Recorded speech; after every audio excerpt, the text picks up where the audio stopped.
Okay, my name is Jeff Surdy. I'm the supervisor for District 5 here in Pinal County, and I want to welcome everybody to this special meeting that we're having. This meeting that almost did not happen because up until about 30 minutes ago the power was off and we were afraid it was all going to get postponed or rescheduled. But luckily they've got it back on. So I want to welcome everybody, first off.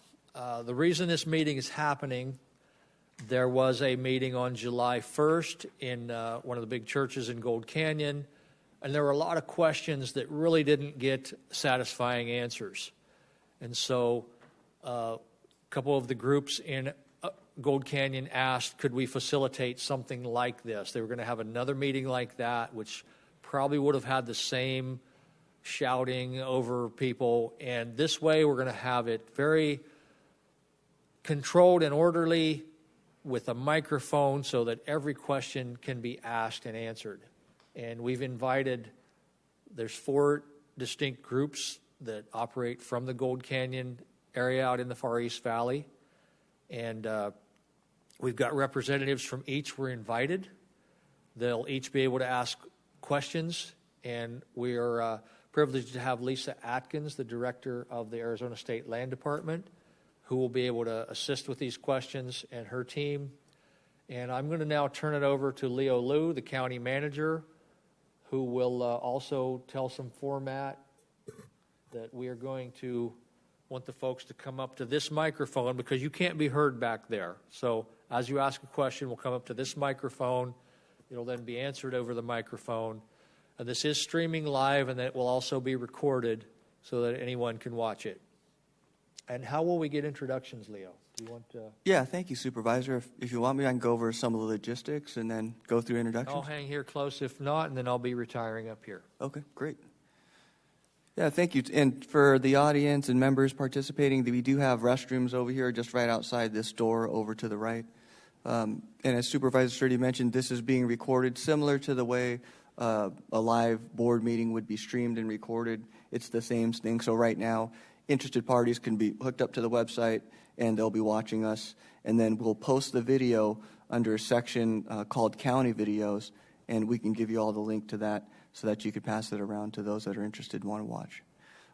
Thank you again, Supervisor Sturdy. And part of the reason why we have this format of the meeting, and we invited specific representatives from the community so that we got a very organized way to obtain information and for questions to be answered. So the format is going to be first sort of a primer and an educational on where we're at in the process and the process of land use and land entitlement.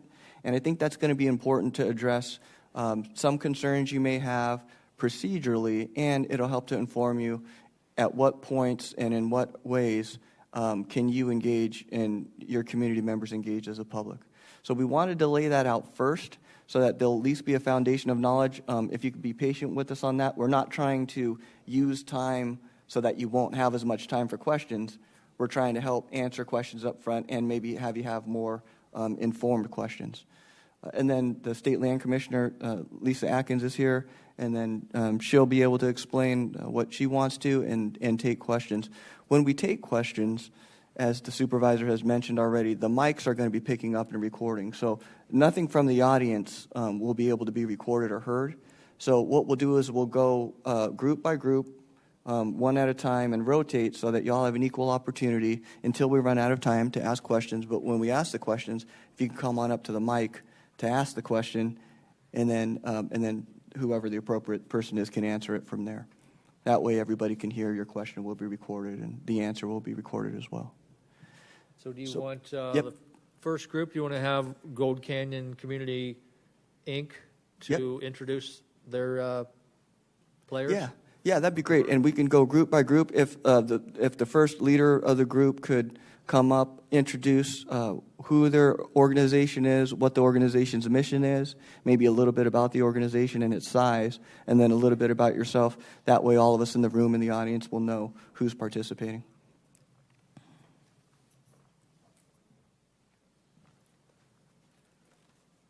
Thank you, Supervisor Sturdy and County Manager Leo Liu. My name's Roberto Reveles. I'm president of Gold Canyon Community, Inc., a nonprofit organization that emerged from problem solving that was facing our community. There were concerns about traffic congestion that affect all of our region out there.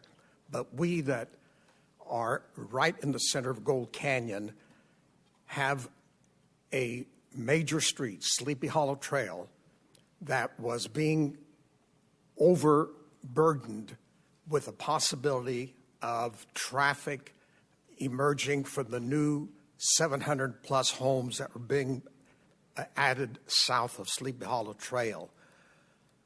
We contacted our then supervisor, Todd House, who said, well, if your neighbors have concerns, get some of them together and be happy to meet with them. So I did. I invited neighbors who met in my living room, and we formed a steering committee and felt that we needed to constructively pursue relief to this issue.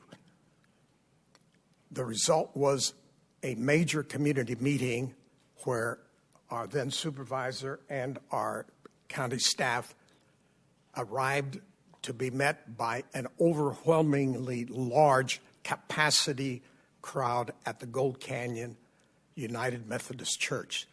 That was the result of those of us who began this organization, Gold Canyon Community, Inc.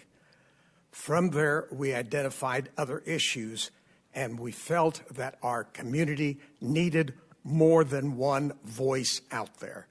And so we formed this coalition comprised of invitations to homeowners, to aesthetically leaning groups, arts, for example, small business.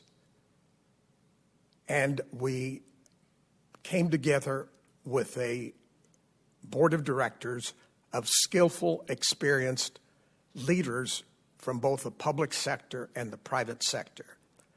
And that same community group was at the July 1 meeting where we saw a raucous event. And I felt this is not serving our community well. The next day I contacted Supervisor Surdy to request that we have this kind of information meeting. He immediately agreed that we need to make sure that the community is well informed on the process of a major upcoming possible change in the land use plan that governs our community.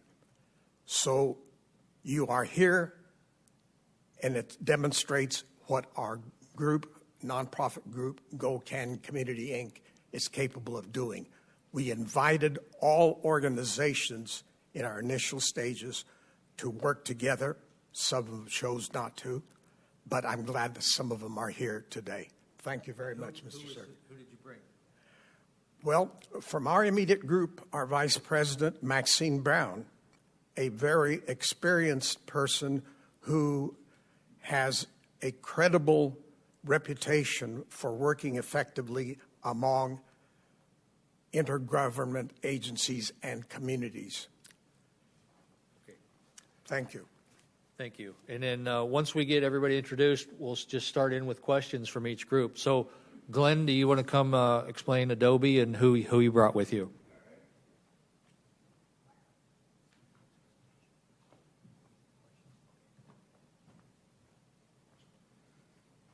Good morning, everyone, the dignitaries on both sides.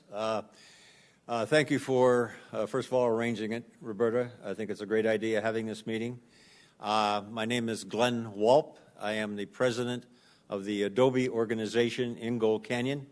Adobe is an acronym for the Association for the Development of a Better Environment.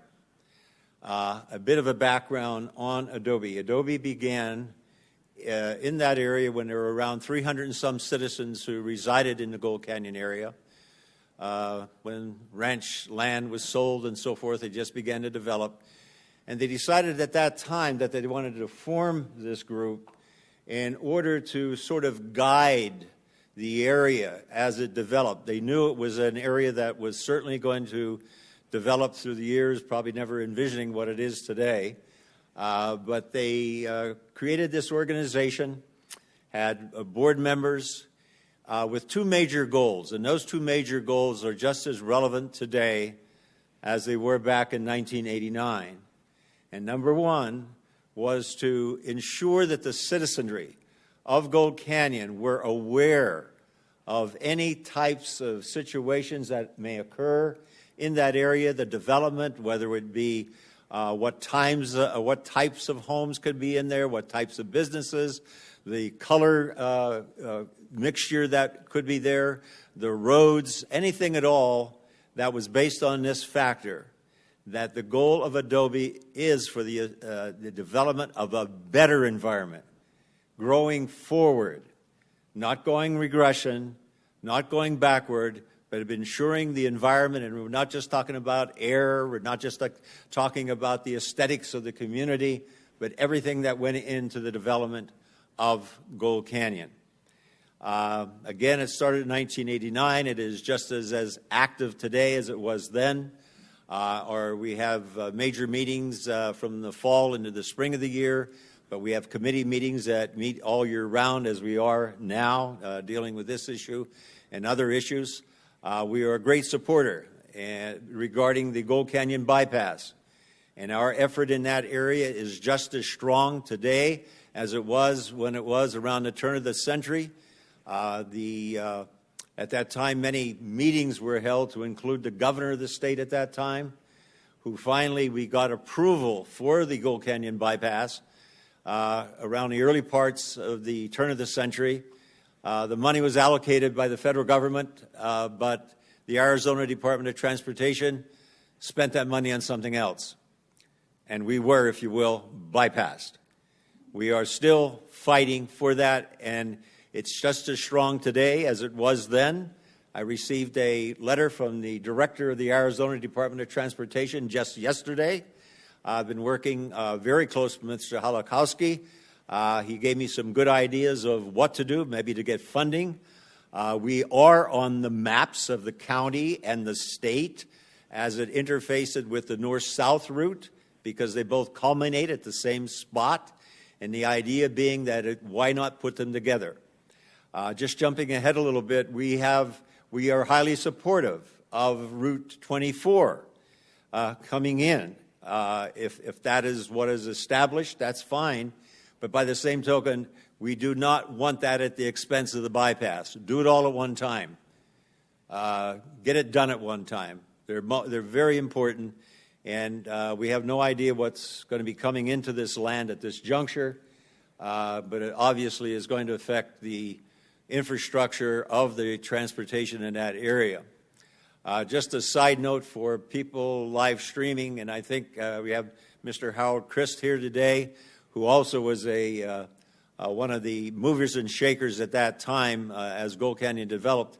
But in reading the history, and hopefully this is accurate, that Gold Canyon possibly had the name of Meanwhile Back at the Ranch. It was a name that was given at that time to be called. But anyhow, we're here today to answer or get some questions answered, hopefully, regarding the new land use. And I thank you very much, Mr. Surdy. I'm sorry. Linda Halloran, who has been a citizen here since the 1980s, I believe, and is very knowledgeable of the growth of Gold Canyon and what's going on. She is on our Roads Committee. And also, we all know Mr. Todd House, and he's also representing Adobe here today. He's an Adobe member, just a citizen, no longer county supervisor. And we thank him and Linda for coming today. Thank you, sir. Appreciate it. Okay, two more groups. And before we do get started with questions, Steve Abraham will be making a presentation, also laying some things out. So, SALT, Charlie, do you want to introduce? Superstition Area Land Trust, Charlie Goff.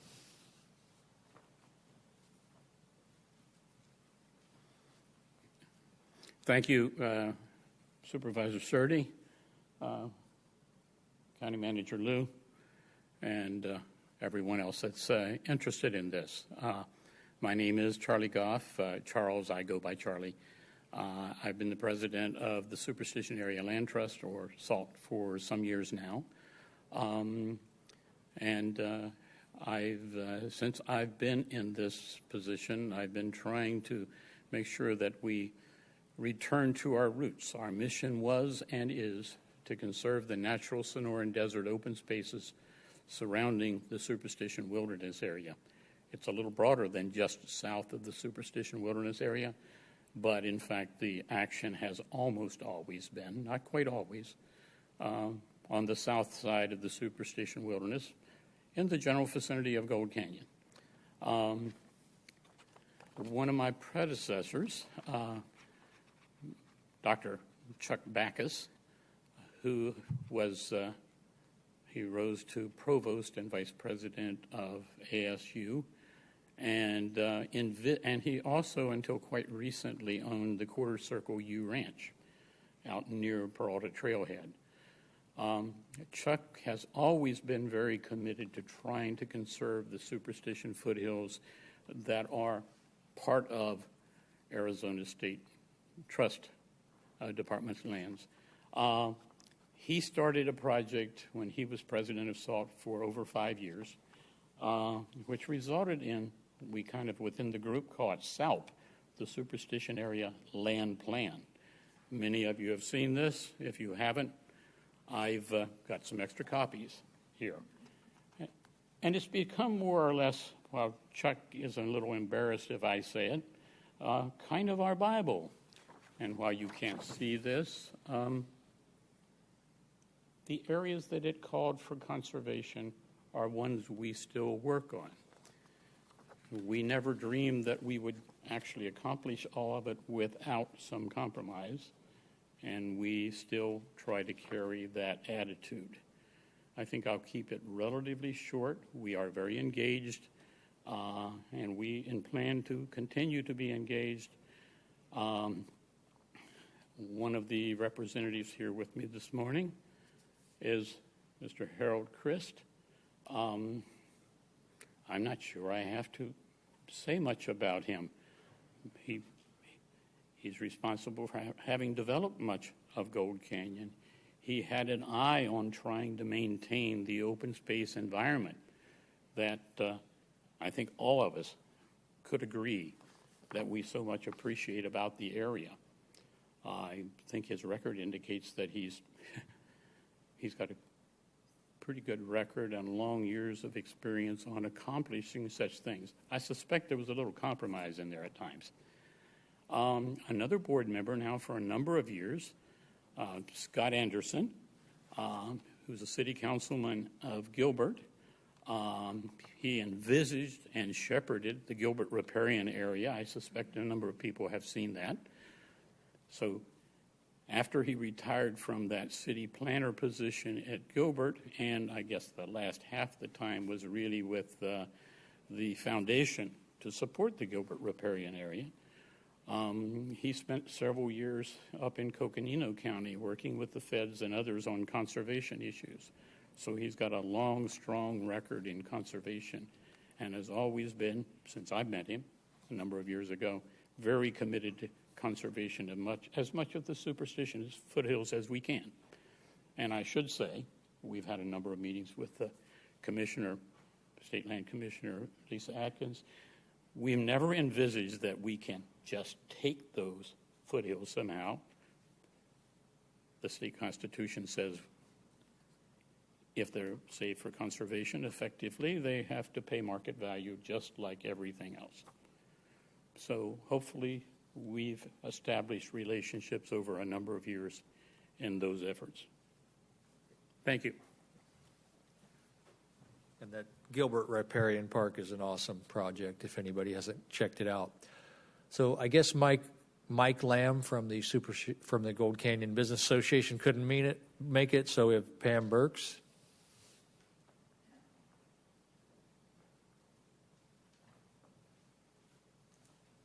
Thank you. I'm I'm short, sorry. Thank you, everyone, for organizing this today. We appreciate it. Of course, the Gold Canyon Business Association is concerned with new economic development. Remember, we're small businesses in Gold Canyon. We have a small town feeling there, and we'd like to keep our businesses strong, and that's okay if we build again, but we want to know what's going on. We live here, we work here, and we're concerned about the growth as well.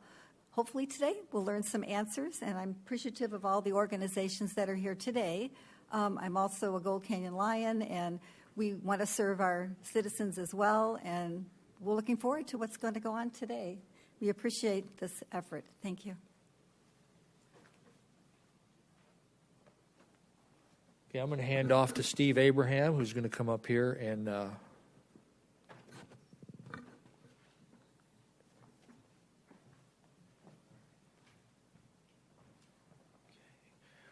Well, thank you, Supervisor Surdy. Thank you, Leo and Himanshu, for inviting me here today to talk about what is a comprehensive plan and how does it fit into the planning process and the entitlement process. What does that comprehensive plan contain? What does it mean? How does it guide zoning decisions? And then lastly, how does it fit into basically the request that we have in front of us today regarding the state land piece?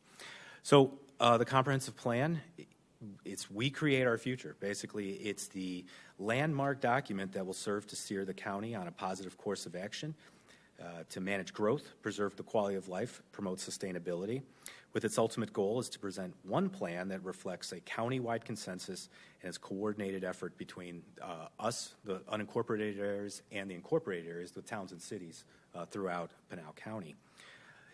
So what is it? It basically outlines over how and where the entire county should grow and develop over time. Now, it's a plan for future growth and to assist and guide the Planning and Zoning Commission, Board of Supervisors, in pursuing coordinated, adjusted, and harmonious development in the unincorporated areas of Pinal County. Now, it just serves the unincorporated areas. It doesn't include the towns and cities. They have their own general plans. They have their own zoning ordinances. So this is basically a plan that takes into account those planning activities in the incorporated cities and tries to merge those two development objectives together where they occur on common boundaries. But primarily, this document only addresses unincorporated areas. So it's a policy manual and a vision value statement on how the county conducts itself pertaining to land use, sustainability, and ensuring a high quality of life. So the comprehensive plan, about 470 some odd pages that talks about how does the county conduct its business relating to issues dealing with land use. Now that deals with a number of different factors, including natural resources and ensuring efficient expenditure of public funds. So we talk about roads and public facilities there, promoting health, safety, convenience, and general welfare. So we get into items such as land use, open space, transportation, environmental and cultural, housing and education are mentioned in the plan. There's basically 7 chapters. There's a few more talking about implementation, but for the purposes of this discussion, the topic areas involve these various circles that all work together to inform zoning decisions and how the county moves forward in a positive way to accurately reflect our community values in development. So why do you have it? Well, one, basically the statute requires it. It's that there's some sort of coordination between zoning ordinances and zoning decisions throughout the land area of the county.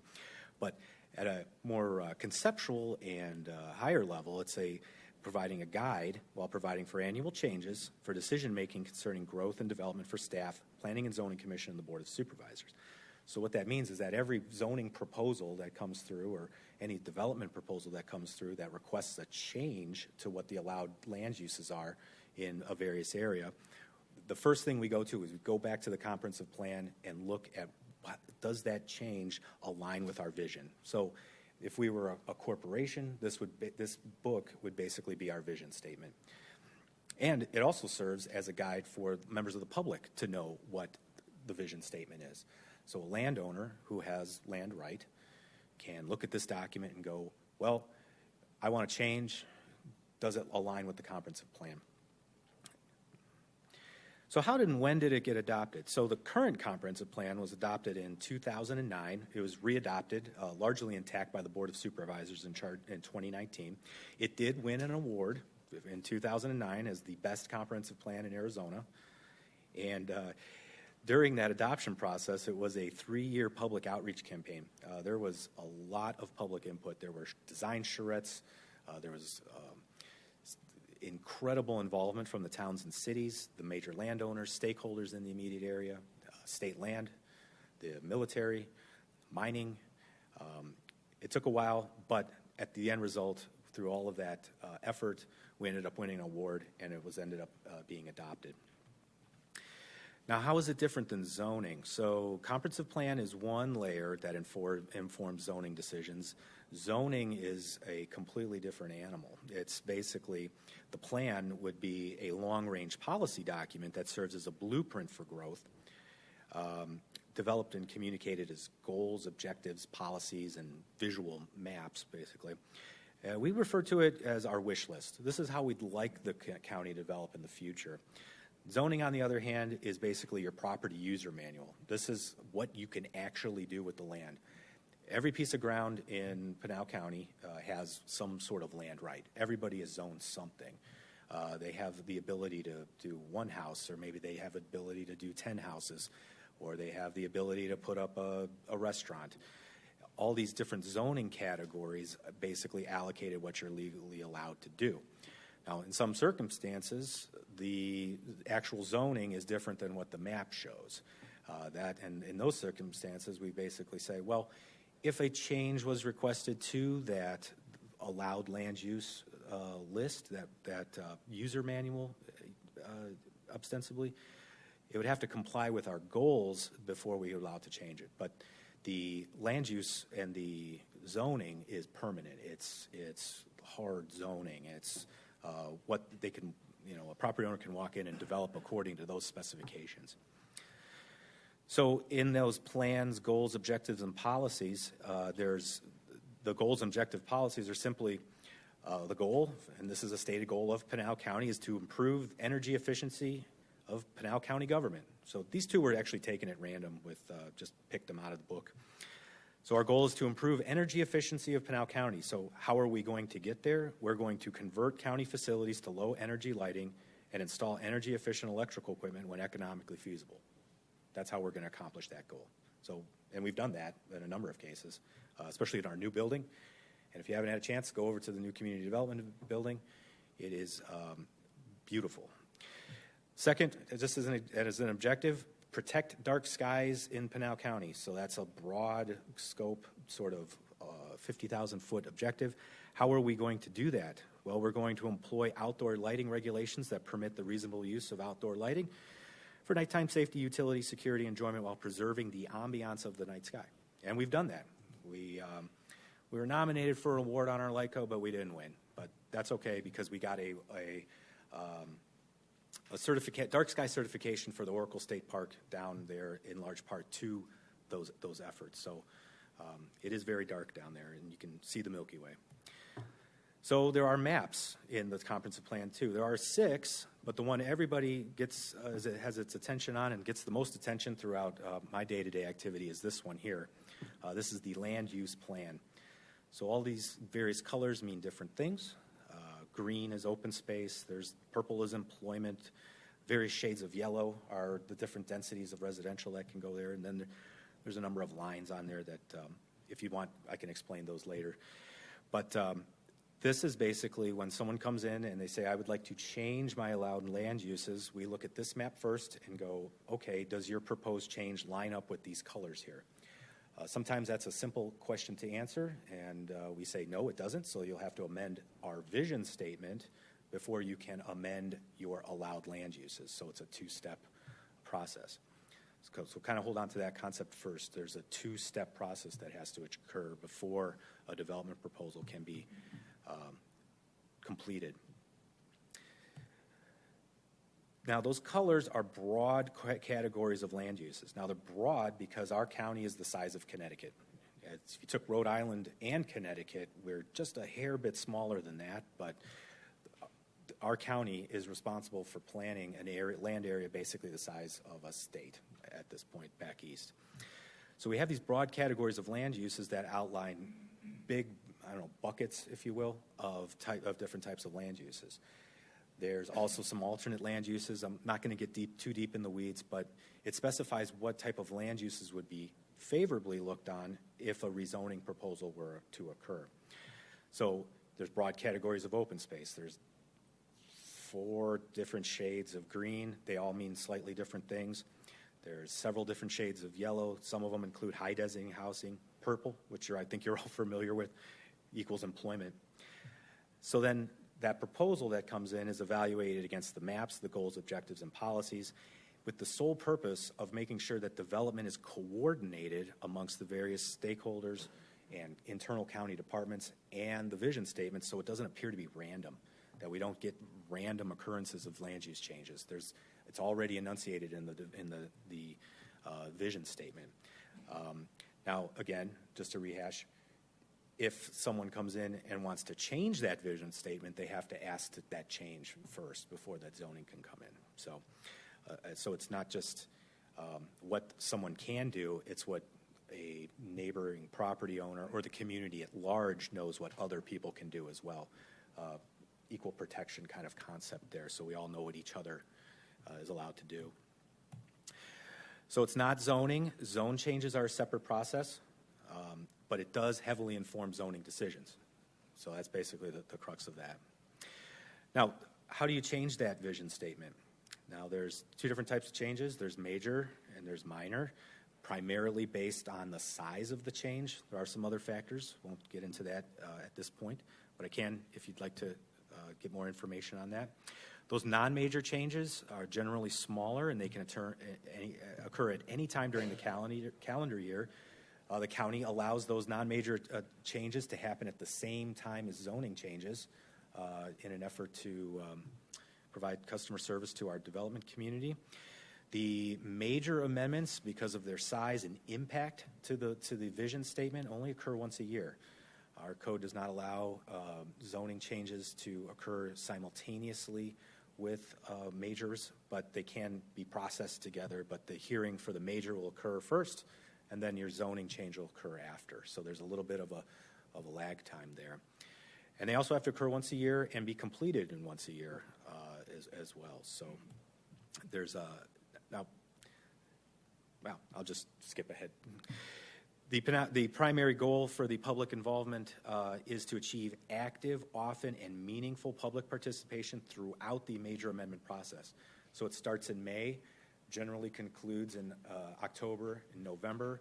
In some rare cases, we've had some go all the way to Christmas time, but that's very stressful for staff, and we try to avoid that as much as possible.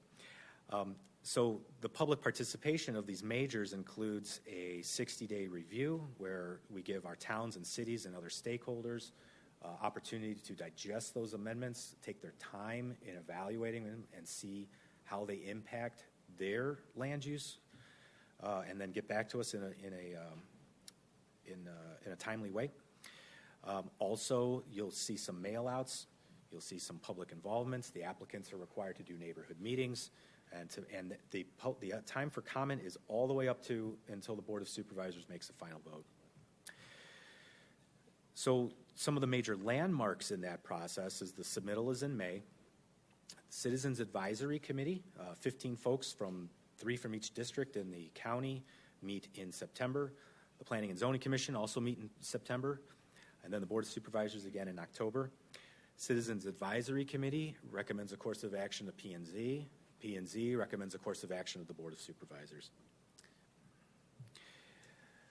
Now, the other way is that they are available on the web. That's probably the best way to get in touch and stay in touch. Maybe some of you have lived close enough to a project that you've seen one of those little yellow cards in the mail. That's a bright yellow card that basically says, something is happening nearby within 600 feet. Is my time up, or? No, okay. I know, time's up. Yeah, get out of here. So this webpage right here on our county website is our notice of public hearing page. Each one of those little dots represents a different type of case. Planning and Zoning Commission, Board of Supervisors. Green dot means it's county-wide. Those are generally text amendments, so they have no specific location. And then the yellow is the Board of Adjustment. So if you see a dot on this map, that basically in 5 weeks, there's going to be a hearing about some sort of change that's going to occur. This is available on our webpage. Below it, so Notice of Hearing Board of Supervisors, there's a link that says case number. That has everything that we have up to date from the applicant. That has the entire submittal that it was submitted by the applicant. Sometimes unamended and uncorrected. So what we get from them, you see what they turned in. So that's a great way to have immediate knowledge of the case. So if you get one of those little yellow cards, it refers you to there. But if you have a general interest in what's going on around me or in the county in general, head to this website and look at the pins. So back to the major amendments and public involvement, CAC, P&Z, BOS are all public hearings. You're more than welcome to attend. We enjoy any comments that you may have, and the schedules, especially with majors, dealing with the request you have in front of you today, that schedule's on the website as well. You can send a letter and email to us, and I can say with 100% certainty that the decision makers will see your email. They will see it in their packets. They will see it multiple times. If you get it to us so we can put it in the packet, it will be in there, but we have been known to read emails into the record at public hearings. So send emails early and often. So the recent meetings that I think triggered this meeting up in Gold Canyon at the church there, in a sort of grand scheme of things, it's a major comprehensive plan amendment change, and it's basically saying we want to turn our planned houses into employment. That's basically the boiling down the question. Based on the map that we showed earlier, it's already planned for 3.5 dwelling units per acre, for the most part, three quarters of the property. So the question being, what is employment? So this is right out of the book, again, talking about big umbrella of nondescript land uses. Employment is defined as areas that can support a variety of employment-generating business activities, such as industrial, office, business park, and power plants are also included in this category. So primarily non-residential land uses, basically. That's the question. So and every property owner in the county is allowed to do this. They can fill out a form, pay their fee, and then ask to change that vision statement. So this isn't just unique to the State Land Department. So what does that mean? If it were approved, the employment designation would be favorable to rezonings that support those uses that were listed before. So this use down here, if that were approved, a rezoning process would then come forward that would basically say we want to rezone to some of those uses. Still have to go through the rezoning process, though. So right now, today, the state land is zoned GR, which has land right. Again, every piece of property and every piece of state land in Pinal County has some development capability right now. I think it's real important to note that although it's colored green, there still is development potential underneath that green color there, and it has zoning, and they could, hypothetically develop it today. It still has to go through that public hearing process. So you'll get another yellow card. You'll see some boards out on the property. You'll see it pop up on the webpage, because there has to be a determination of what the legal allowed uses are on that land. So again, policy document and a vision statement for coordinated development. It's our value statement as the county. It doesn't change legal land rights, so that's an important point to know. And over again inside that comprehensive plan, we talk about early, often, and effective public participation if changes are requested. That concludes my presentation.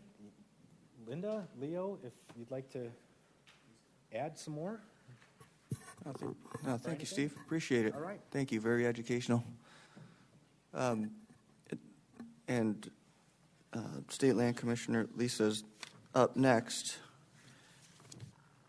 and we're going to bring up a map for you as she discusses state land.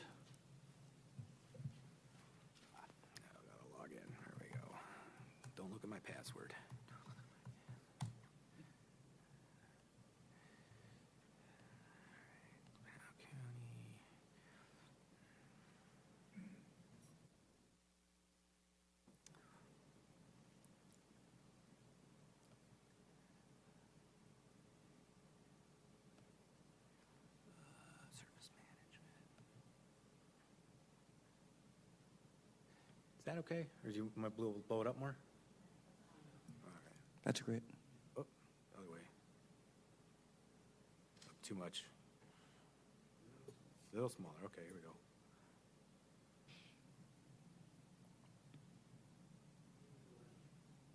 Sorry? That's okay. That'll work? Yeah, I Okay. think for right now that'll work. Okay. Thanks, Steve. I really appreciate it. I apologize for not bringing a statewide map. Supervisor Surtee has left us, but let me be proper and say thank you, Supervisor Surtee, for the opportunity to be here today. Can everybody hear me? Good. I wanted to take a couple of minutes. I don't know how many of you were actually at the meeting at the church the other night. This is, we did not have sufficient time to answer all the questions. There have been other questions that have come up, and at the invitation of a number of people, we are very happy to be here today. Planning questions are not necessarily my expertise, so I took the liberty of bringing the director of our planning and engineering division, and that's Mark Edelman. We will do our best to either get through a series of questions or that I have, or I'll take them however you want to do that, Supervisor Surtee. But before we do that, I do want to spend a minute and explain state trust land from a technical standpoint. I, too, was born and raised in this state and had the opportunity growing up to not only explore my own backyard in southern Arizona, having grown up in Tucson and Mount Lemmon and all that. Ended up working at the YMCA camp on the backside of the mountain, but also had a father who was on search and rescue, so we were out and about quite a lot as I was growing up. He also believed that we should watch Glen Canyon Dam being built. So there are very few corners in the state that I didn't have an opportunity to visit growing up, and then had the opportunity to work for a member of the congressional delegation, for those of you who remember Congressman Bob Stump, who represented the western half of the state. So my entire career in the public sector has been spent at the policy level with a very strong focus on lands and water. I was pleased to accept the governor's invitation at almost the beginning of his term in June of 15 to join his cabinet as the state land commissioner, and have the pleasure of working with an organization that has a very important mission in this state's history and in particular in its future that unfortunately too few people in the state of Arizona understand. So if you would take the Pinal County map and enlarge it to everything in the state of Arizona, you would see a great number of areas in the state that are marked blue. That designates the ownership of that land by the state land department trust operation that we manage. The trust land that the state has was given to the state at statehood. We are no different than any other states. New Mexico and Arizona were the last two states in the continental United States and had more stringent rules that we were given in order to manage the portfolio because of the way other states had managed theirs. This is actually a concept that goes back to the 1700s. It has been employed in every state. And if you think about the first day of statehood, when that is granted, you have citizens that have a right to expect certain services from their state government, but you have a state government that hasn't had a chance to put together a revenue stream. So the trust lands are given to the states, in our case, for 13 defined beneficiaries, which are in our state constitution, the largest of which is K-12 education. It also includes Adobe. It includes the School for the Deaf and Blind. There are 13 that include all three of the universities, and it is a land grant to the state of Arizona. Its resources are both surface and subsurface minerals, and that portfolio is to be managed in perpetuity on behalf of the beneficiaries, and its primary use is to generate revenue. When we sell a piece of land at the land department, the funds go to the treasurer's office in what is referred to as the permanent fund. Any royalties that are gained by the mining of copper, for instance, Those royalties go to the permanent fund. That permanent fund currently has more than $7.5 billion, which represents not only the lands that have been sold and the mineral royalties that have been paid, but also the investment strategy. Again, that is a fund that is open in perpetuity. Our job as the State Land Department, which is one of the original, if not the original, departments in the state of Arizona, is to manage that portfolio. And it is managed on behalf of the beneficiaries.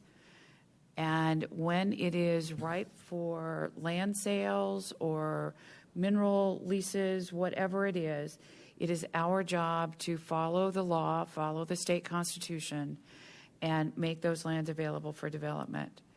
We've done something different. So clearly the land department is like anybody else who owns land, is subject to how the economy moves. And it just so happens in this particular economy, also my apologies, being born here also means that I have allergies that will never go away. My apologies for that. When it is ripe to do something with land, which would be sell it or retain it, that's the responsibility of the land department. We work very closely with all the cities, which are more than 100 in the state of Arizona, and all 15 of our counties. We have a footprint in almost every community. I can't think of one that doesn't have one, and I know that there's not a county in the state that doesn't have state trust land. We operate on the funds that are produced when we sell, and also in recovering money when we do our due diligence for land sales. So the only general funds that support the land department is our rent, our salaries, and our risk insurance. We manage 9.2 million acres with fewer than 100 people. Now let me put that in perspective, and this perspective is important understanding the mission of the land department. We don't sell land because they need a new balance in the treasurer's office. We sell land when it's appropriate to sell. We may lease land, but we have to manage all 9.2 million acres. And I think the fires that we've been seeing in Arizona, if you think about the challenges for the Forest Service and the BLM, even the National Forest, you cannot leave land unmanaged in the state of Arizona for any reason, especially during fire season, and we're all dealing with that. For the first time in many years, I closed the entire portfolio at the height of this fire season. We've just opened it in the last week. In order to be able to be safe about having people outside on the land, and also make sure that DFFM and our federal partners had the appropriate access to all lands in Arizona to maintain safety and keep the fires at bay. When we manage land, which is important in this state, we sometimes do it through grazing leases and agriculture leases. We do it in partnership. I have a partnership with Mojave County right now dealing with a flood control issue it's going to do two things for us. It's going to give Mojave County an opportunity to address a flood control problem, while at the same time is going to allow us to develop some land in one of their communities that we wouldn't be able to do so without that partnership. So partnerships are very important to us. We don't go into a community without working with that community, because we understand your comprehensive plan and your planning and zoning. We are no different than any other landowner, except that we have a much larger portfolio than most people. We have as much land in the trust portfolio throughout the entire state of Arizona as there is in private ownership. We have 9.2 million acres. There's about 12 million acres in private ownership. So we tend to think of the land portfolio as a critical part of Arizona's economic development, because there are only two places where economic development occurs, and that's in private property or else in trust land. The rest of the state of Arizona is owned and managed by the federal government, whether it's a Forest Service boundary, whether it's a national park, whether it's a tribal reservation, whether it is a military installation, Goldwater Range. So the health and benefit of this state's economy rests on two shoulders. One is private property, the other is state trust land. Will we ever develop all 9.2 million acres? No. But it's the charge of the land department in perpetuity that land has to be managed on behalf of the beneficiaries. The funds that are realized from either the sale or lease of land or from mineral royalties, as I said, go to the beneficiaries. So it is a funding source in perpetuity. You all were responsible as voters to impact that chain of how that occurs. When the voters approved Proposition 123, and a few years ago, actually in 2015, 2016, and that was in order to be able to allow the beneficiaries a larger draw, particularly education, on the earnings of their portfolio to address a lawsuit that had come up. That had nothing to do with the land department. That was a voter action. That had nothing to do with us. Our job is to manage that 9.2 million acres. In a vibrant economy like we have right now, we have been very, very active in the land department, and I'd like to just share with you a couple of numbers so that you have the perspective that we look at. When I arrived at the department, there were lands that were being given back to the department because the economy had flipped. The last big land sale time in our real estate market had happened the administration before last, in the Napolitano administration. And then remember how the economy tanked at the time Governor Brewer was serving. Well, lands that had been sold during the Napolitano years came back to the department in the following years. So we have done a number of things. We took a look at why we might have gotten some land back, but we also took a look at the way that we manage the portfolio and the resources that are available to us and how we could do a better job. And as a result of that, up until almost the end of the fiscal year, we have sold more than almost 19,000 acres of state trust land, which may not sound like a lot to you, but it is a great deal of land, and every one of those sales was working with the local government. More than half of those sales happened outside of Maricopa County. So if you live in Maricopa County, you think that that's the only place we ever sell land, but I can assure you it's not. We have had we've been willing sellers to willing buyers through an auction process in almost every county in the state, and we're very proud of that because of the economic development. Remember, when land comes out of the trust and is purchased at auction, which is a public auction, it goes on the tax rolls, and that assists every community. And there are communities that appreciate watching that land go from a management of a state asset for the beneficiaries to actually part of their economy. And we're also very proud of that. It has been a wide range of sales. Some of that has been commercial, some of it has been residential, and some of it has been industrial. It is our job to be able to know the market in a variety of places. And the reason why that map is so important to me is the relationship that we have with Pinal County and the communities in Pinal County because of the large ownership pattern of the trust in Pinal County. So it would be foolish for us not to have an open dialogue with the county, with your elected supervisors, and with your county staff, as well as the communities in the county. And we have made that a hallmark of this administration. We have a much better relationship with, I think, the County Supervisors Association, which, by the way, I called home for about a year and a half when I returned from Washington, D.C. as the director of CSA. But we also have renewed our relationship with the League of Cities and Towns because we live as a land manager on behalf of the trust with the same rules that any other private landowner would live with. And that's an important thing to remember. That is why we're going through the comprehensive plan. So I'm going to stop there, Supervisor, because there may be some specific questions that you would like us to ask. But this meeting is important to me. I have ongoing conversations with John Halakowski's name was brought up at ADOT. The members of the governor's cabinet stay in close touch. I work very closely with DWR. I work very closely with ADOT, with DFFM, obviously, now that we're in the middle of a fire season. We are like any other landowner in the state of Arizona. We have a fixed beneficiary, obviously, but our responsibilities as a landowner are the same as any other private landowner is. We follow the same rules.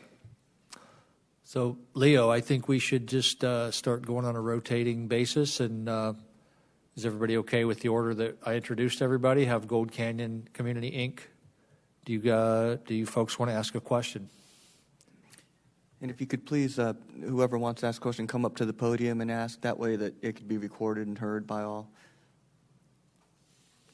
And we'll go ahead and rotate between the groups until your questions are done or it's lunchtime.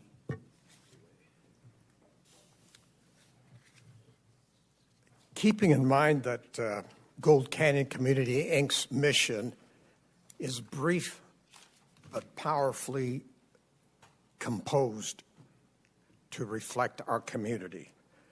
Our mission is to sustain Gold Canyon's unique sense of place by attracting and supporting long-term business and services that enhance the quality of life for all residents of our community.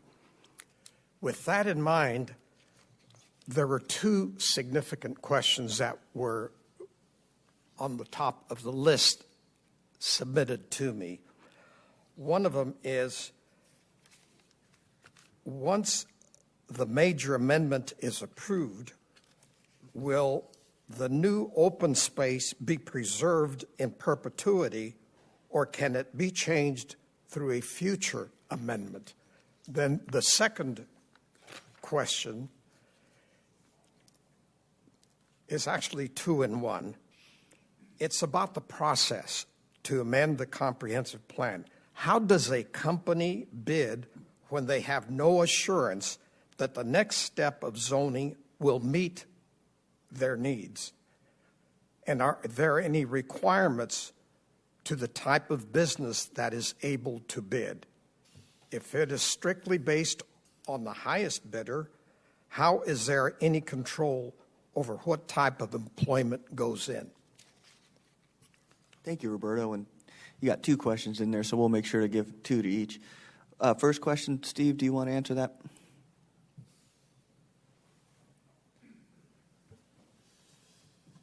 There we go. So in the let me answer the second question first about the comprehensive plan. So the at least the county's part, I think part of that question was probably directed more towards Linda. Lisa, I'm sorry. I'm sorry. I answered almost anything. I only had one cup of Yeah, no, that's coffee. okay. So I'm sorry. I know I'm on my first two, so we'll be fine by the time we finish those. So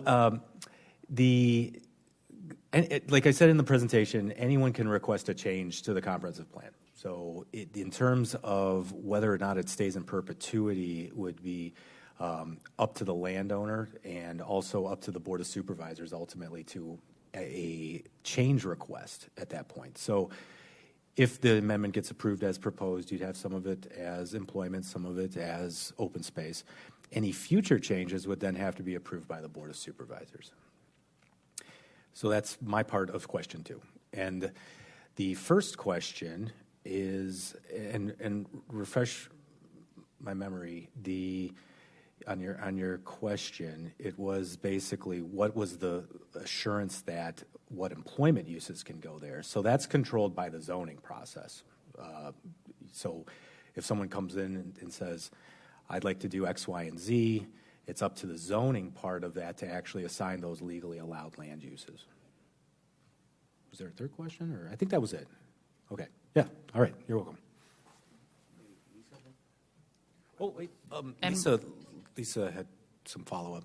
So probably now may be the best time to talk about the auction process. I would think so, yeah. If Okay. you want to expound on anything, yes, always feel free to jump in. Okay, so we are required by law and constitutional requirements that any piece of property that is sold from the portfolio has got to follow a very strict process.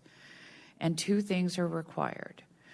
That the land has to be appraised, which is a public appraisal, which is reviewed by an independent board of appeals before we ever go to auction. The auction process is clearly defined. There are many steps, including 10 weeks of advertisement in 2 newspapers, one of which has to be in the county seat where the land is being sold, and the other one in a newspaper close to the Arizona Capitol, which by default is essentially the Capitol Times. It's advertised. It is which states the location and the time of the auction, which will be held here in the county seat. We hold all of our auctions for state trust land in Florence, as we do in any county. In Maricopa County, obviously, we do it at the building on our only office on West Adams, but any other time we sell land in the portfolio, we're at the county seat having the auction.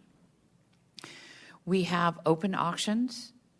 You come in, you sign up for them. There may be a requirement for a deposit. Everything that has anything to do with the requirements of the auction are published ahead of time, and it's published for 10 weeks so that there is ample opportunity for everybody to see the details of the auction. And the winner of the auction is whomever places the highest bid. It's an open auction process. It's very simple. Okay. And we're up to Adobe. Do you have a question? Well, we're just going to rotate one question per group, so we're up to Adobe.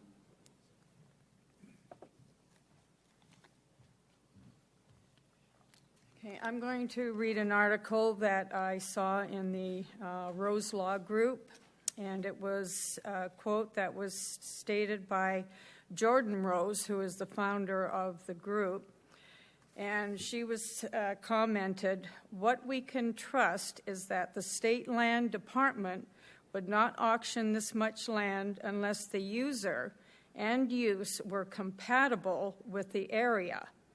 And it's a tremendously positive opportunity for the state and local community."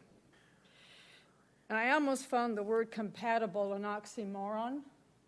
What on earth can go on 11,000 acres that is compatible with our area unless it has something to do with the Sonora wilderness? And my main concern, and the concern that was of a lot of people, is what is this going to do with our property values? Our values are going up, and they go up steadily, and they increase as time goes on. This acreage is going to butt up against Entrada del Oro, right up to a fence line, regardless of a buffer. What is it going to do to our property values? And it sounds great that this is going to benefit the state and local community. How does this benefit the local communities? It sounds to me like the state is going to benefit quite well from this, but what happens to our community? Can you assure us that our value of our homes are going to increase? Is this something that is going to lower our values? Are people going to start moving out? And the infrastructure, what is going to be done about that? You cannot disclose the type of businesses that are going in there, but what businesses are going in there? Are they American, or are they a foreign entity that is coming in? Do you have the say of who? Is it just the dollar that talks? And there's no concern for what businesses come in there and who owns them? And I think I had one more question. Employment centers are not compatible with our area. So I don't know how that word compatible can be even associated with what is going on with that 11,000 acres. And those are my questions. Thank you. Leo, should those go to Lisa? Yes. Thank you. there is no way for us to know who's going to show up at the auction and who the successful bidder will be. So we know what the comprehensive plan and the zoning will allow, and if there is a company that fits that portfolio requirement, that we have to abide by the same zoning laws that any other private landowner would have to abide by. Clearly, we see this as an opportunity for economic development. The land in the trust is meant to provide a revenue stream for the beneficiaries. We don't go into a community and without knowing where we're going and working closely with the local government, whether it's the county or an incorporated city or town. So we do that homework ahead of time, and whoever wants to come and bid knows exactly the parameters of what will be allowed, what general uses will be allowed for that property. Can you please give us an idea of what this will do to our property values, especially in Prado del Oro, where it's going to... Ma'am, we're not picking you up. Can you come to the mic? Yeah, for questions we're going to have at the microphone so that the recording could be actually heard, the question and the answers. Or I could repeat it. She asked what it would do to property values, and I mean, do we have a crystal ball? I mean, they could be crashing anyway. Well, they could still be okay. going up. I mean, Before we do that, let me, and again, my apologies, if we had the map up, you would see that we are equally, as the land department managing the trust portfolio, equally interested in the impact of this particular transaction because of the land pattern that surrounds it. The land department owns a significant footprint of, not the land department, the trust owns a significant footprint of land in Pinal County. So we are equally interested in exactly what is going to happen because it will have an impact on the value of the remaining trust land, which we hope will continue to develop. We've done more work in Pinal County under this governor's tenure than I think we have in a very long time. So we don't just jump into an area and nilly-willy make a decision about we're going to sell this piece of land today. We don't always sell a piece of land when somebody comes and says, I want to buy it. We have to be aware of the communities around us. It was not lightly that we put together the land sale for the lands that are going to be annexed into Apache Junction, probably the end of this year. It was a very considered move. If you look at how the communities are growing in this area, including eastern Maricopa County, we take all that into consideration. But all of that land that is in blue belongs to the trust. We manage all of it. We certainly are not going to do a disservice to the beneficiaries by doing something out of character that would damage the very holdings that we have to manage.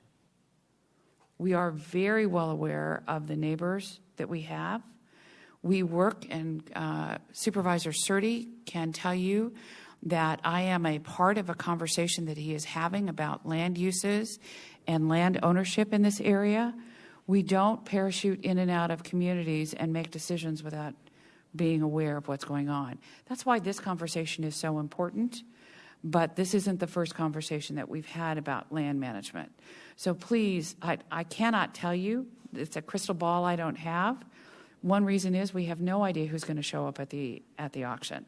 Irrespective of what anybody says, it's an open auction. We are doing our due diligence. We make practical decisions based on what we see as the potential for developing land. Infrastructure is going to be required wherever we go. And I'm very proud that we spend a great deal of time working with the local governments in the state so that we don't have a miscue about where the potential is for growth. The state is growing. We have a tremendous demand for state trust land, and that's not always going to happen. But even when we have a demand, we're very specific about whether or not we see it as a viable project for the trust. I hope that helps. okay, can we have a question from SALT?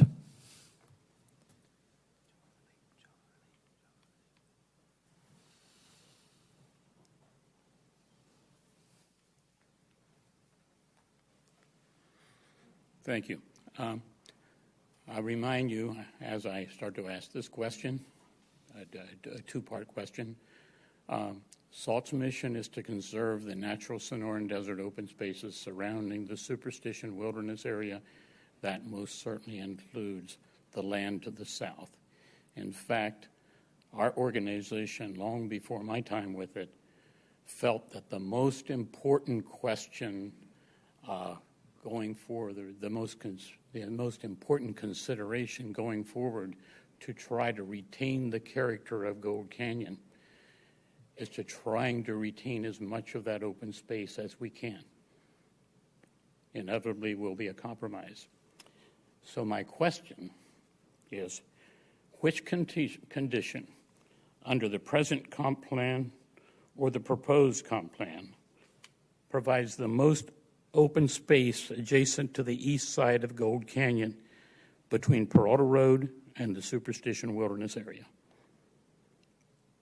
And the second part is the same thing, except it will be which provides the most open space adjacent to the south side of the Superstition Wilderness area within the subject area being considered. Leo? I don't have the numbers in front of me. Thank you, Charlie, for the question. On the comprehensive plan amendment application, what is the difference in the acreage of the open space? You can see by color on the green that the proposal has a larger amount of open space than what is currently on the comp plan, but the approximate number of acres, I think it might be going from 2,000 to about 3,000. So it's going from 1,200 now? Okay. 2,000. Well, that's the zone change. Mark says it's an additional 1,200 acres. So it's going up 1,200 acres? Yes. Okay. Yeah, at least graphically, it appears that the amount of open space is going up. But to answer your first question, right now there's no open space planned next to Peralta. So this proposal would increase that amount of open space.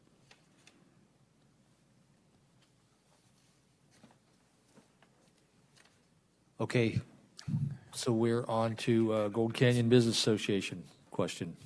Yeah, so there's no open space over there.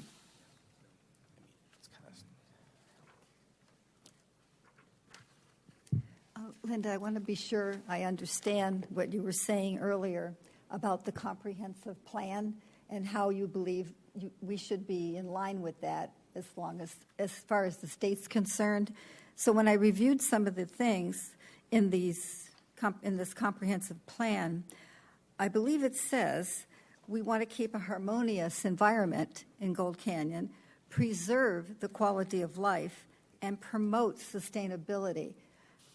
My question is, how would changing it to employment do that? Thank you.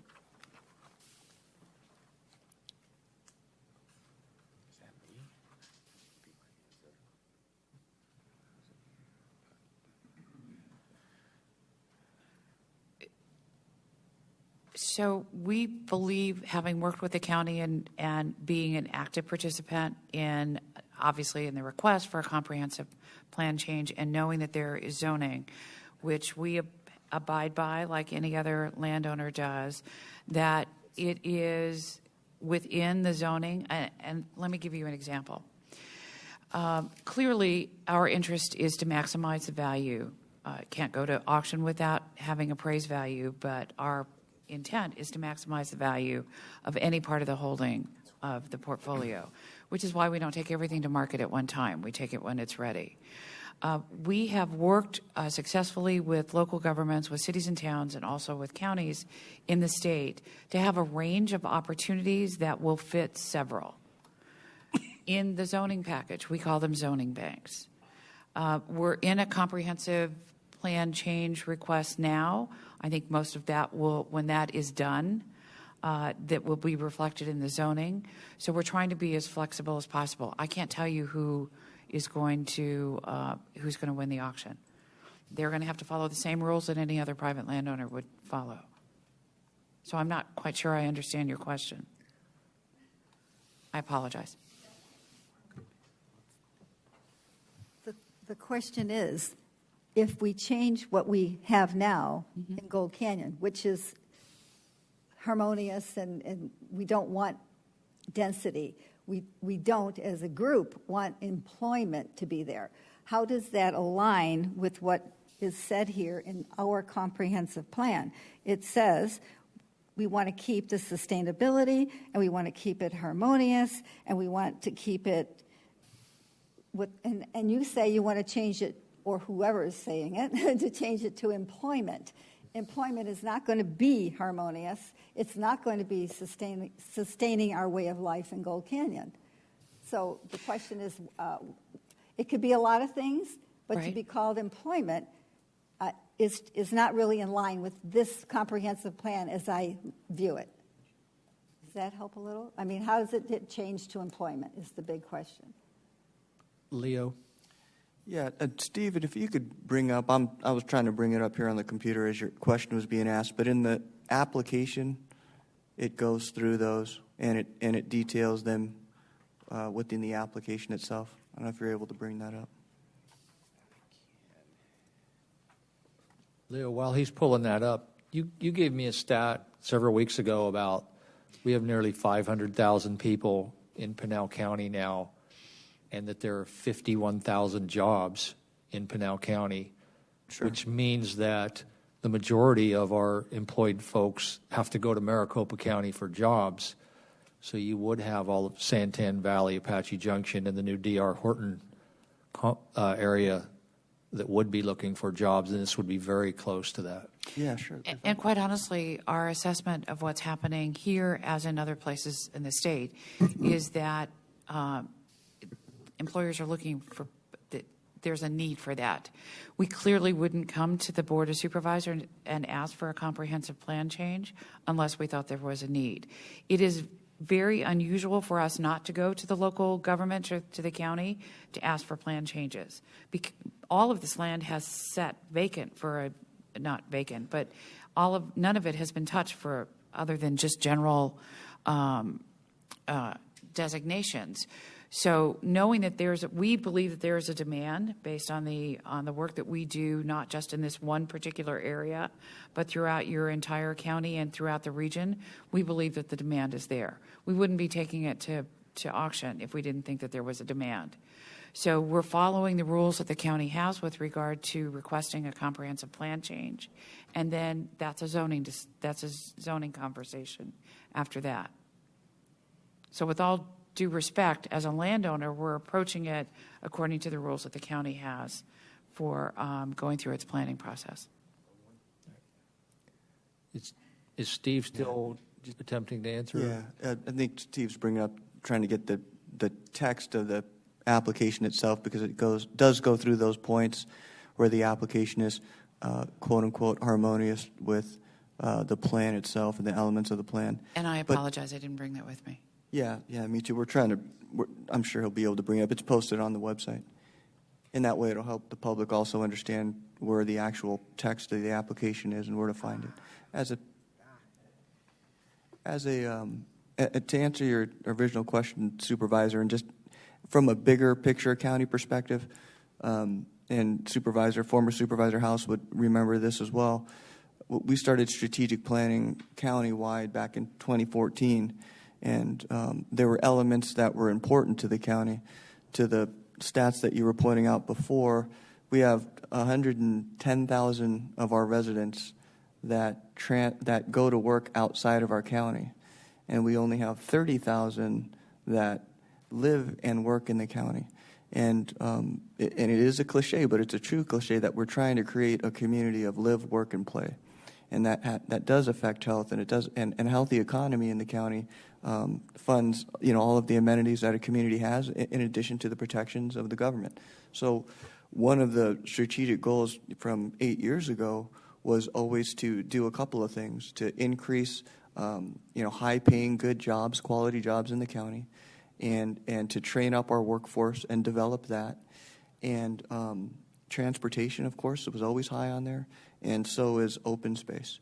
And all those three elements, if you look 2014 to 2017, 2018 to 2021, and then what our new plan is going to be, all those elements were strategic priorities with specific objectives that were called out and developed with all the elected officials and county staff and such. And so from a big picture, that's, but specifically to the comp plan itself and to what you're quoting in the text of the comp plan, it's labeled in throughout this. So I can't scroll. Well, I guess I can go up there and scroll through. And it's probably more effective to read it, to read the application. It's on the web page, and there's a number of changes that state land has said that has occurred in the immediate area. Some of the high level things that Leo was alluding to, and some of the market forces that. It's all in there rather than read the page. Yeah, but and we don't need to read it now. But if you want to just scroll down a little bit, Steve, you could illustrate, or I can do it. And while Steve's doing that, I think it's important to remember that we follow the same rules any private landowner would follow. So we're not asking for an exception.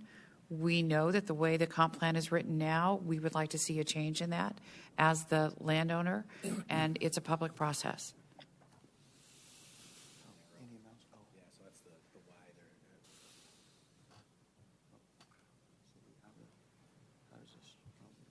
It's not like a mouse would move on this. We're just scrolling. Okay. So. Yeah, and just so you can see the checklist, it goes through even the checklist to your point of the different elements. Okay. And so it does, it does articulate those particular elements within the comp plan that they are finding harmony with. And I just want to add that in our meeting last night, the questions were more like, certainly we're all about our Pinal County as a whole. We want it to improve. We want jobs. But we're saying why there when it can spoil the views and we have the hieroglyphics trails. We have all these beautiful areas that all of Pinal County can enjoy. And just across the street, there's just as much land to sell, which would be flat, accessible, water, all the things they need to create a beautiful employment area. We're just saying not there. That's what our point is. And I would imagine that there will be a time in the future where you're going to see that land develop as well. Okay, we're back up to Gold Canyon Community, Inc.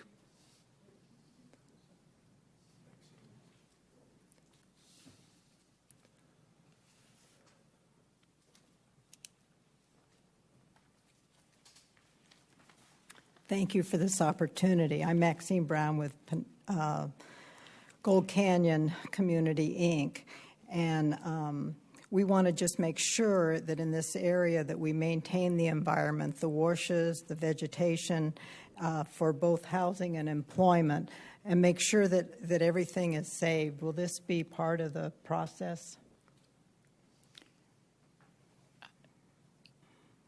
I don't...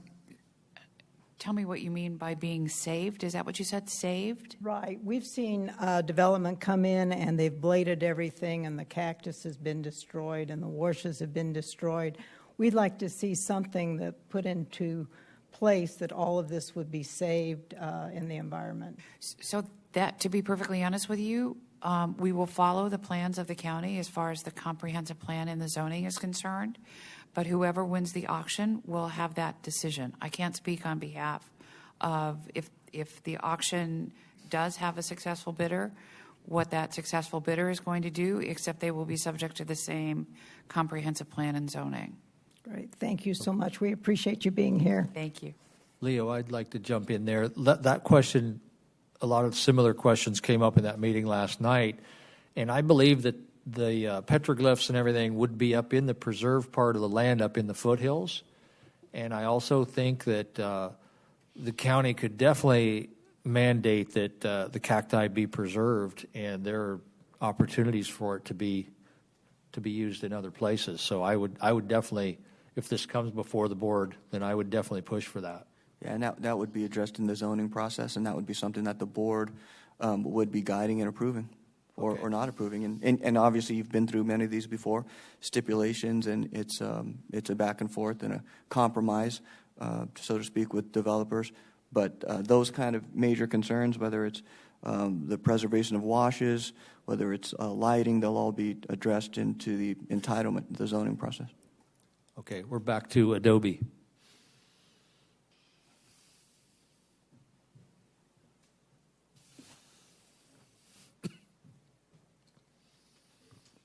Hello, I'm Todd House. I'm with Adobe. Thank you, Director Atkins, for coming today. We appreciate you being here. Thank you, Supervisor Sturdy, for setting this up. I was happily in retirement, and now I'm being brought into what seems to be a political firestorm at the moment. I have one basic question that I need a really precise answer on, because there's an overwhelming amount of people that do not want this to happen.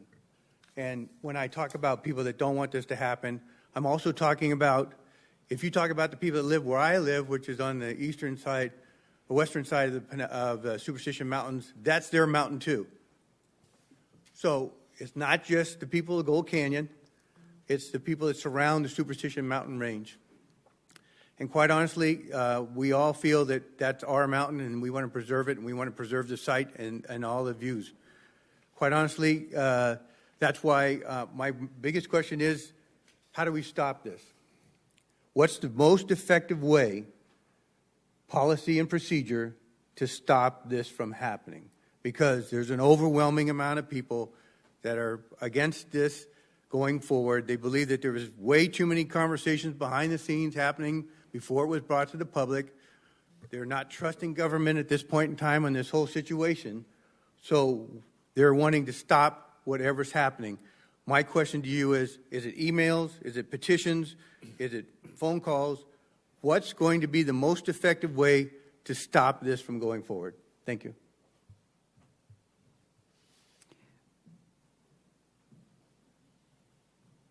Would that Are you talking about stopping the auction? Excuse me? We're talking about stopping the change from the comprehensive plan. That is not within my control. That is a matter that's been brought to the Board of Supervisors. So my understanding is there's a public process for comprehensive plan changes. And so then I'm going to ask the question of the county. In your eyes, what's the best way, what has the most impact with the county when it comes, I know emails don't work that well because I was a supervisor and I know how that system works.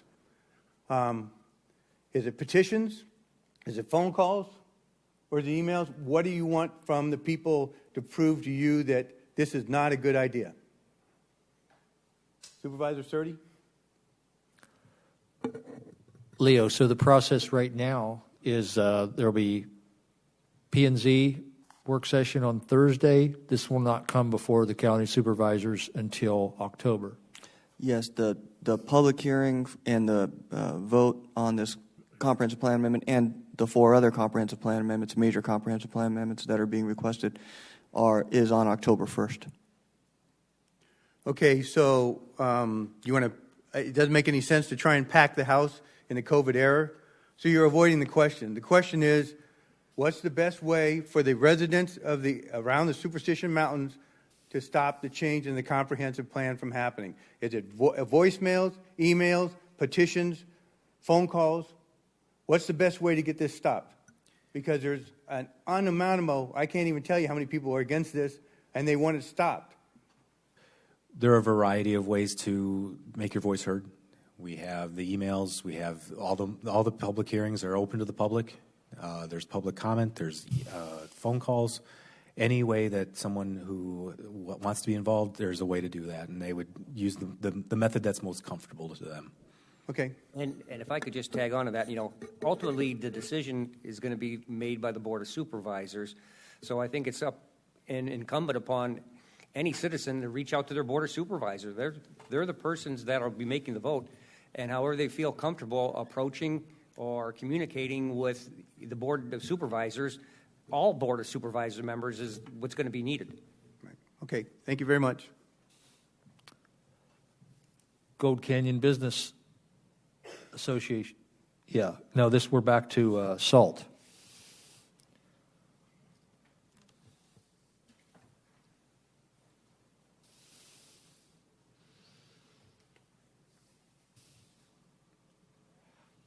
I did speak to my two other representatives here. They wanted me to continue to pursue this. I guess as a preliminary, I would hope, let me say first, the Salt Board, I think I probably said it in my opening statement, the Salt Board is going to wait till late in this process, and I think the 60-day period ends August 11th or so. We're not going to formally respond until then. Meanwhile, I would like, my two first questions referred to that. I really don't understand. I think we have the same goals. And quite honestly, I come out quite opposite. When I first mentioned this to Chuck Backus, who envisaged and shepherded this and Superstition Vistas through, all really aimed at trying to maintain the character of the area. Right now, most of this area is zoned for up to 3.5 dwellings per acre. Most of us are quite fearful of that. So when there's a proposal to increase by 1,200 acres open space, that gets our attention. That's not trivial. And as I understand the process, and I've tried very hard to tie it down, not only that, the winner of said auction is obligated to keep that as open space into perpetuity, all of it, at their expense. We've been expecting to have to raise the funds for to accomplish this at market conditions. Quite frankly, this is huge for what I think we all really want. We're going to watch the process and see what we need to put in at late in the process. But we can't lightly walk away.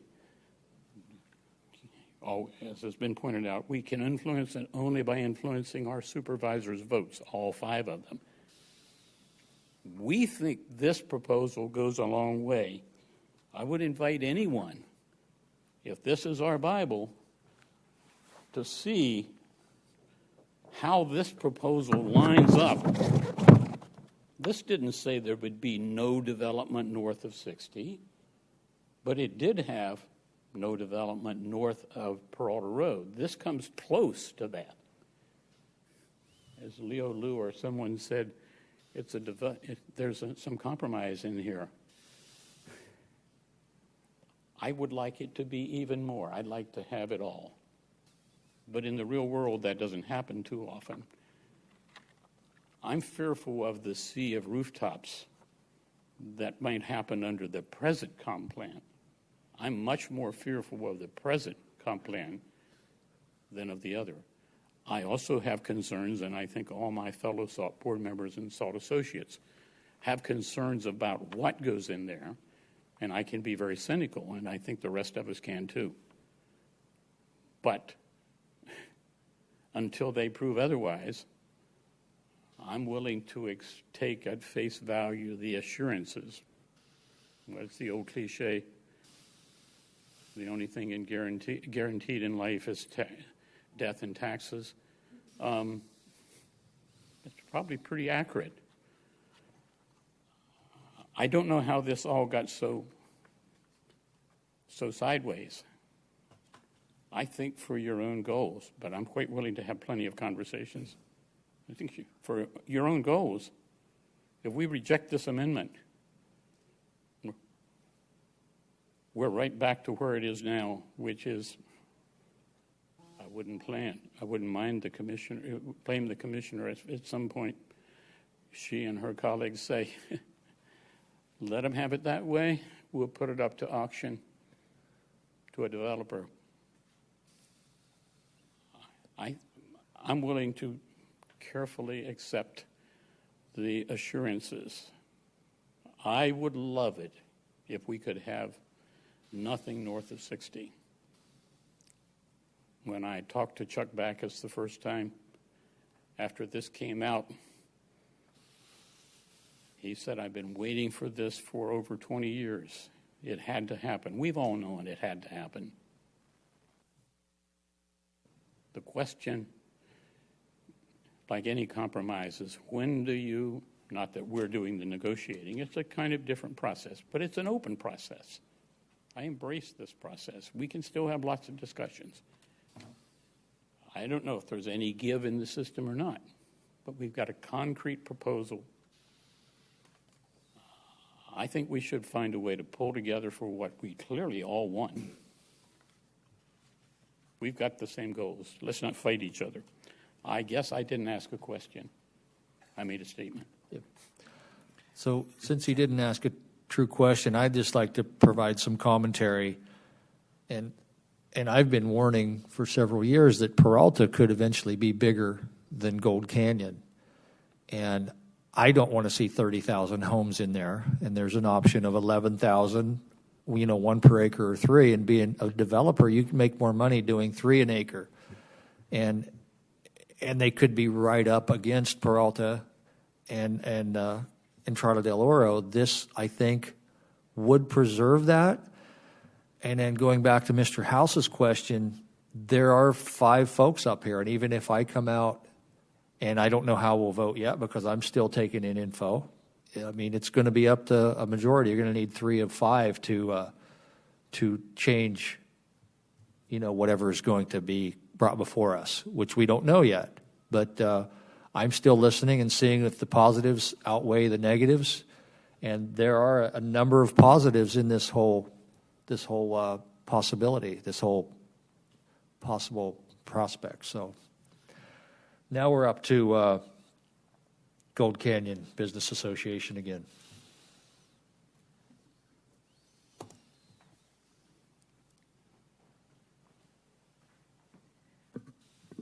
This question's for you, Supervisor Surtee, and for you, Linda. Just wondering, because at one point Supervisor Surtee mentioned something about creating this area as a national monument or perhaps a preserve.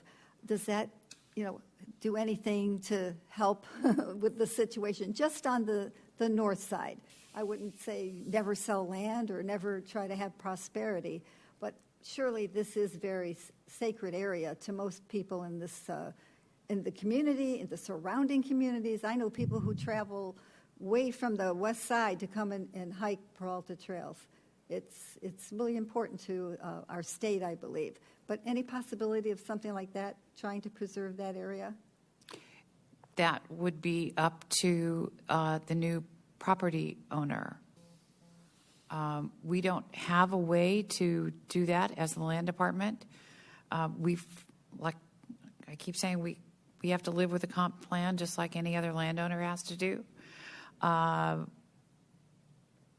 So I'm not quite sure I understand.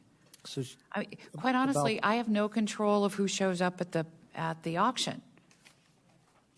Regarding the National Monument question, we're still exploring that. Can I Yes. talk about that for just a second? Because I have mentioned this to Supervisor Surtee in the past.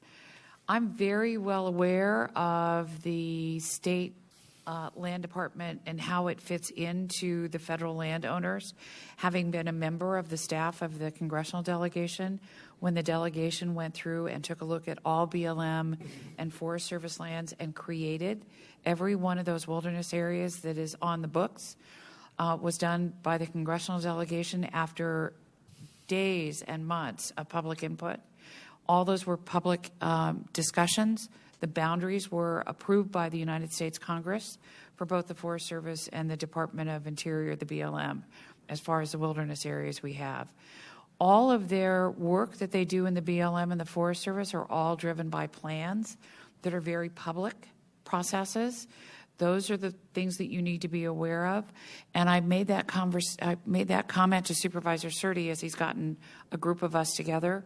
We all recognize, who were in that conversation with him, following his leadership for how to manage those lands, that there is an interaction between the landowners, but there's also a different responsibility. So my responsibility is not to set aside land. My responsibility is to manage it and eventually watch it be sold.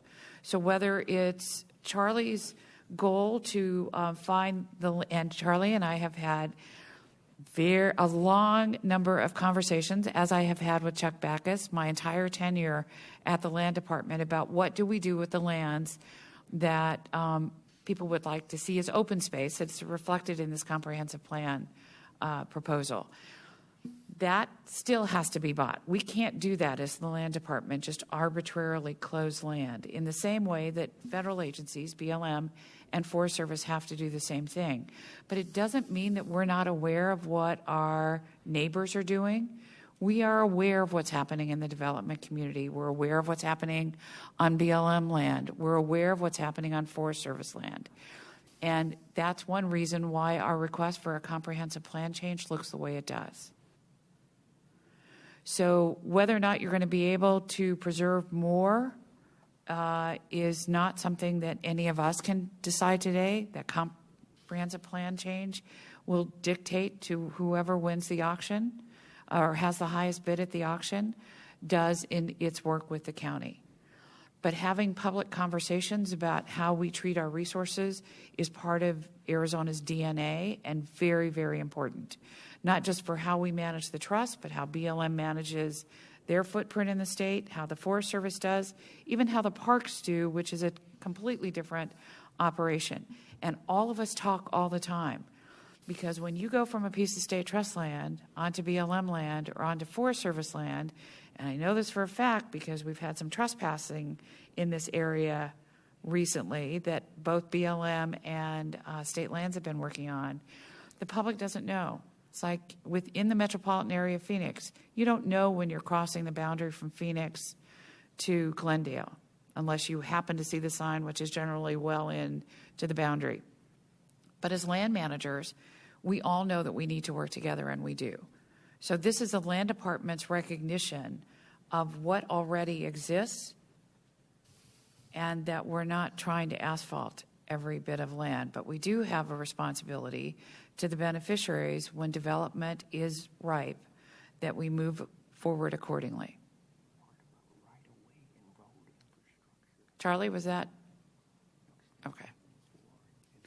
Charlie and I have had this conversation ongoing since the first day I got to the Land Department, and I know the interest in doing that. We can't give anything away. The federal government doesn't condemn our land to be able to take it. We have lands that are trapped in national monuments, which is a surface management operation by the Bureau of Land Management to be able to preserve something. Secretary Babbitt, after he was governor of the state of Arizona, was very instrumental. And Arizona is home to a huge number of national monuments. State Trust has land that's trapped in there. They can't do anything with it. I can't do anything with it. So we act as compatibly as possible, recognizing everybody's responsibilities in the management, the ownership and the management of their lands. So you said a lot of things I was going to say. We do have a coalition together exploring the possibility of putting more land aside in a national monument. The wilderness is the wilderness. It always will be. I think this acreage at the top of this project would be up against that, which would kind of, in fact, make it more wilderness, a little bit more usable wilderness. It will also abut the new park that we're developing on BLM land that's going to be right up against this also. And then on the other side of the mountain, you've got Lost Dutchman State Park. So, yeah, to Salt's wants, we want to try to preserve and protect as much of this as we can, not to blacktop it. That's the other reason. I'll just add one more thing. That's the other reason that the portfolio, so to speak, of the State Land Commissioner is so broad. I sit as a voting member of the State Parks Board. I sit with the Department of Water Resources on several operations that they have. We are integrally involved with other state agencies, but primarily state parks in this case. I am a voting member of the State Parks Board, so I know exactly in that relationship between trust lands and state parks. Director Broscheid and I work very closely together. It's one of my resources that I'm using to try and address some of the other impacts that are going on in a large portfolio that isn't managed, doesn't have all the resources. I have 5 guys on the ground to manage about 8.5 million acres. So if we don't have partnerships with BLM and Forest Service and state parks and all that, we're not able to maintain the quality of the beneficiary's asset, which is another reason why we watch very carefully for signs of development and act accordingly. Okay. We've done 2 full rounds, and we definitely want to do one more round, but I've been asked to ask a question too, and that would be to you, to the State Land Department, regarding transportation and right-of-ways. Whenever a new road gets laid down, it's always an ordeal and a hassle to get the surveying and et cetera. For instance, the 24 does not come on to the north of 60, but if the 24 would be fast-tracked, and I believe there's also talk of Ray Road coming through, what will happen with right-of-ways and how will state land work to get right-of-ways situated and et cetera?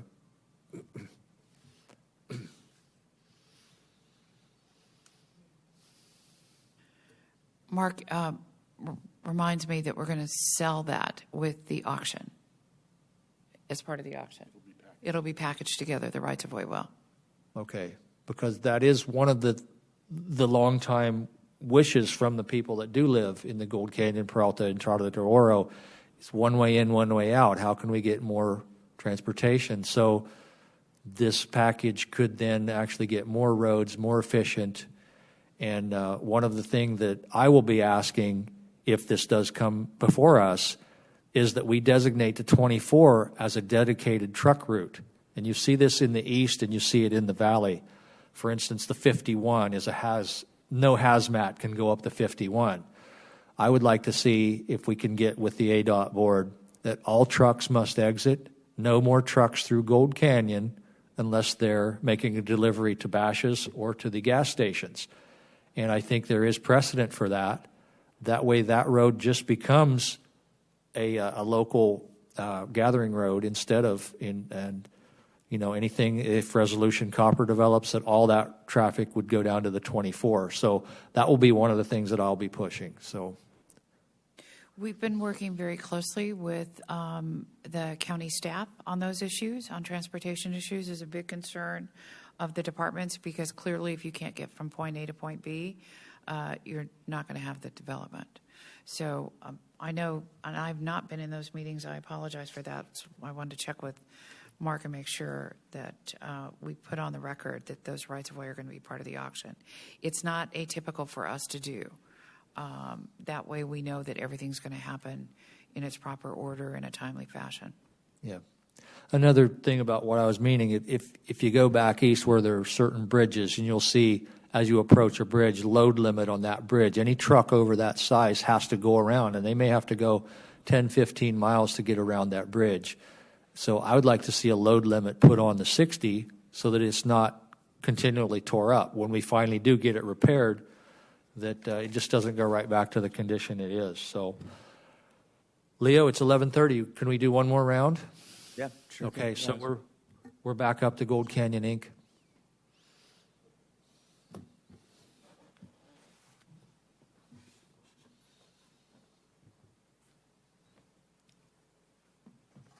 There are numerous questions on our lists, but I think I'd like to use my limited closing opportunity to address the theme behind what's occurring here. I'm a native Arizonan, but I've welcomed a lot of people who have come in from other places. And I think it is ironic that I would be in a community that has been attracted by the beauties of what some of us older native-born Arizonans have enjoyed all along. ironic that I would now be asked how to stop other fellow Americans from coming to enjoy the beauty that some of us older Americans have preserved. And I think it is beyond belief that I would even contribute to a campaign to stop people from improving their quality of life. A quality of life that, yes, includes viewing the beauty that my indigenous neighbors, the San Carlos Apaches, with whom I grew up, recognize as the home of the spirits. But today, there are other people whose quality of life depends on jobs. Yes, employment. Yes, traffic. But we are better than this. American ingenuity is unique because we are able to accept these challenges without stopping others from improving their quality of life. I see the proposed amendment as an opportunity for preserving the beauties that attracted us all here, but adapting also to accommodate other people who are wishing to improve their quality of life. And I hope that we can proceed in a constructive manner and respect the rules of law that govern the process and not oppose the process itself. Thank you, Mr. Surdy, for allowing us and accommodating this opportunity to participate in the public process, which continues for several more months. And I hope between now and then that the campaign will be based on truthfulness and a reduction of fear-mongering. Back to Adobe, a final question, maybe a closing statement.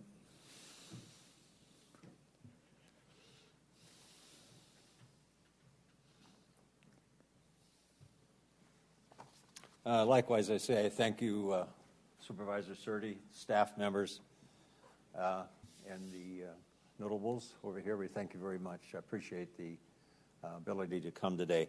I'm not going to have a closing statement, but I do have quite a few questions based upon what I'm hearing. Basically, I think they're yes and no answers.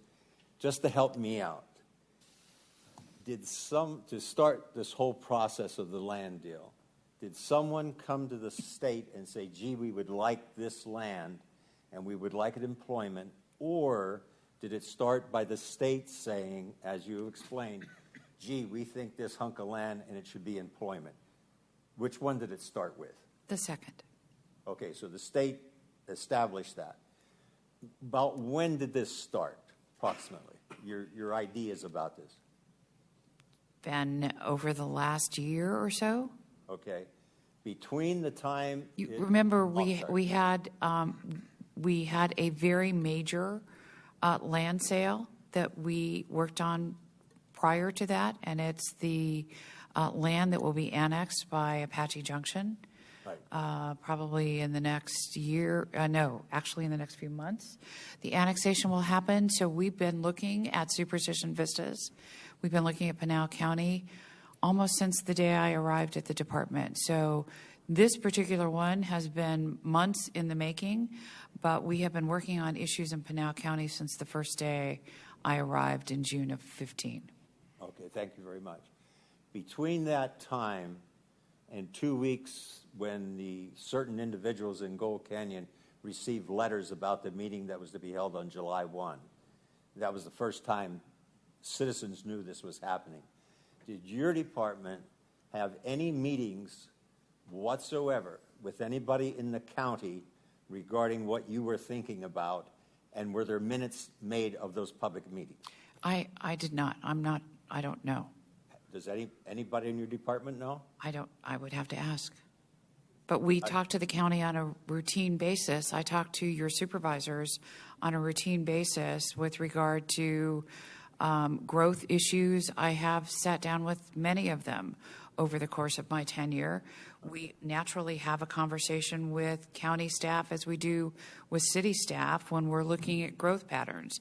North-south is a perfect example. We were aware that there was some interest in moving north-south to another part of the county. And from our land ownership pattern, from the land management pattern, we have been very vocal about keeping the north-south exactly where it is and not moving it west of the CAP canal. So there's an ongoing conversation with county staff, depending on where the footprint is, all the time. We have regularly scheduled meetings with the City of Phoenix. We have regularly scheduled meetings with the City of Scottsdale. We don't necessarily have regularly scheduled meetings with Maricopa County, but we meet all the time. My management style is not to make decisions on behalf of the trust in isolation of our environment. Very, very good. Thank you. So it would be appropriate to state that somewhere in between those times, there were conversations that our county supervisors would know what you're thinking about that land. I can't answer on behalf of the county supervisors. I would like an answer to that. If there were meetings held, were there any minutes made of those meetings? And who did you talk to in the county regarding just that hunk of land, that 11,000, nothing else? Who knew in the county, and when did they know that this was being talked about? I don't have that information on the top of my head. I don't know. I'm not asking on top of your head, obviously. If you would get that for us, I'd appreciate it. I appreciate that if you get it. Okay. Thank you. The other question I have is, just so I have it right again, so designating the land employment, is that the state's decision or the county? Who makes that decision that it would be transferred to employment as opposed to residential? Well, like any other landowner, we have to follow the plans that are for any landowner. I'm not sure I understand your question. The land is currently, if you will, listed as residential, and there's a movement afoot to change it to employment. Right. Does the county make that decision? No, we're making that request. The state? Right. That's why we're asking for an amendment to the comprehensive plan. But who makes the final decision? The county. The Board of Supervisors. October 1st is So the Board of Supervisors vote. can vote down this employment designation. Yes. Thank you. Okay, that's all I needed on that one. Okay, you answered that one. The on the roadways, it is the position. There's another group, but I'm saying I'm also representing them here today. That is called the Gold Canyon Homeowners Alliance, and this is made up of citizens in Gold Canyon. They just begun, but I'm a member of that particular panel, so I do represent them also. And they are, at least at this point, opposed to the land being designated as employment. What I understand at the meeting that we had on July 1, and I may be misunderstood in this, but my understanding is if an industrial park or whoever gets the highest bid gets that and puts that in, the idea of open space had to do with, since businesses will not build bumper to bumper, but houses do, that would give you open spaces in that area. That was my understanding as an argument why businesses would be better there than all these houses. And it seems like, I don't know where that argument came from, but the gentleman presenting that from the other organization made that comment. And so going back to a statement that was made here before, which I respect any statements made here, it's like it's not really open spaces except for that area that allegedly is reserved up towards the mountain. But there still would be some kind of business in there, and it just wouldn't be a bunch of open spaces. That I can't really grasp why that would be classified, as the conversation was here, as open space if a business is going to go in there. And that's just a comment on my part. And again, only because this was brought up at the meeting, the gentleman said, and again, I'm paraphrasing, but when talking about the bypass, which is very important to about 5,000 citizens in Gold Canyon right now, in addition to the 24 is fine, but it will not take off the traffic. I know Jeff was talking about restricting trucks and so forth, and that's a good idea. If you can do that, because it'd be mandatory for them. They may not like it, but it'd be mandatory for them. But there's going to be, we don't know what kind of employment's coming in there. We have, I don't know what the newest statistics are going to be, but we had about 10, 11,000 people already live in Gold Canyon. And the idea behind the bypass was to help in all of that, with extensions at Peralta Trails, with extensions at Kings Ranch Road, with extensions at Bashes, again, to culminate coming into the north-south route. So as you indicate that if you get this employment in that area, that it may help fund this other area with the 24 and so forth. And I'm asking, please, in this process, include the bypass. It's not evil. I've contacted the city of Apache Junction, the city manager, to hold a meeting with the mayor and whomever to find out what their plans may be in that area, that we can work together as friendly neighbors as we work together to do this, because I think we can do it. But the bypass is extremely important to the citizens of Gold Canyon. It truly is. And I respectfully ask, please add that to the process, because it's not passé. It really isn't. And I thank you very much on that. The question on, and I understand, when is the auction going to be held? Do we know? I think we have an established date. When do you, is it so many weeks before the county has to make a decision, or I honestly do we don't know? know. Okay. The auction notice hasn't even been finalized yet. So until right. that gets finalized, and I'm not sure, I don't know when it will be finalized, to be perfectly honest with you. We have legal requirements for what has to go in the auction notice. I just want to express the fear that is in people who live in Gold Canyon, because as you state, the highest bidder gets it, and we don't know who that is, and we don't know what, but once they buy it, it becomes their land, and then they may be controlled by certain things, the county restrictions may be put on it, but they can put anything in there. And one of the things that we were looking forward to, the new park that was going to go in there, and you look for night skies, but yet that land surrounds the park area, and if you have any type of business, you've got to have security. It's like Bashes. You have there are state laws on lighting. If you have a parking lot, there's certain restrictions. So it sort of takes away from that dark skies, which I see also is in the comprehensive plan. And we don't know. We have no idea what's going in there. And I think there is a fear there. And I know you've answered the question, and I guess I'll still ask the question, but I know you've already answered, so you don't have to answer why there? Why not south? It's as Pam says, I agree with her. It just doesn't fit. It just doesn't fit. And it seems you have all this open land.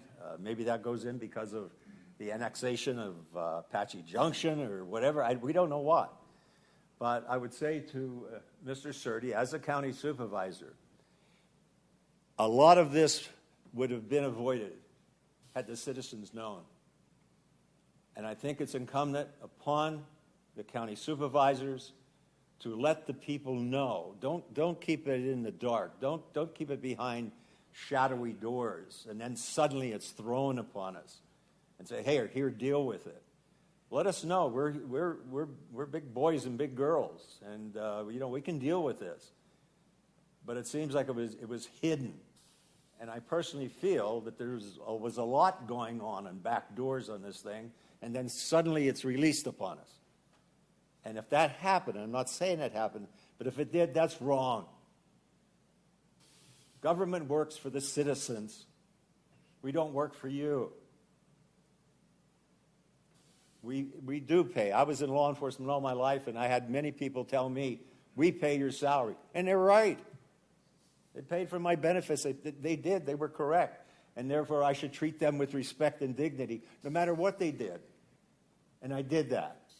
And I think government should be the same way. And I don't think it should be so shadowy. But that's the impression, at least, that is coming to the citizens of Gold Canyon. And that's not right. It's not right for anybody. Anyhow, I thank you for your time. I do thank you, appreciate it. And the only thing I would say, Jeff, if you would, I know we've had some discussions on this, but Gold Canyon is a very viable organization that is willing to work.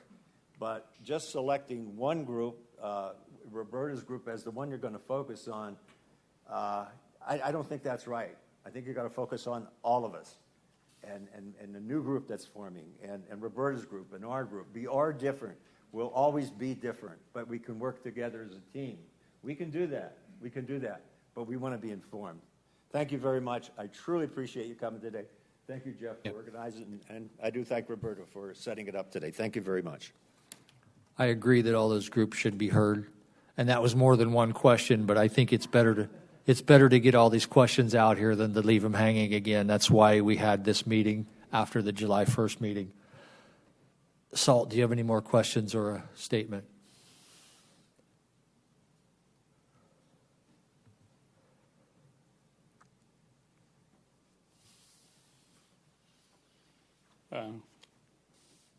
Thank you, Supervisor Surdy, for making this happen.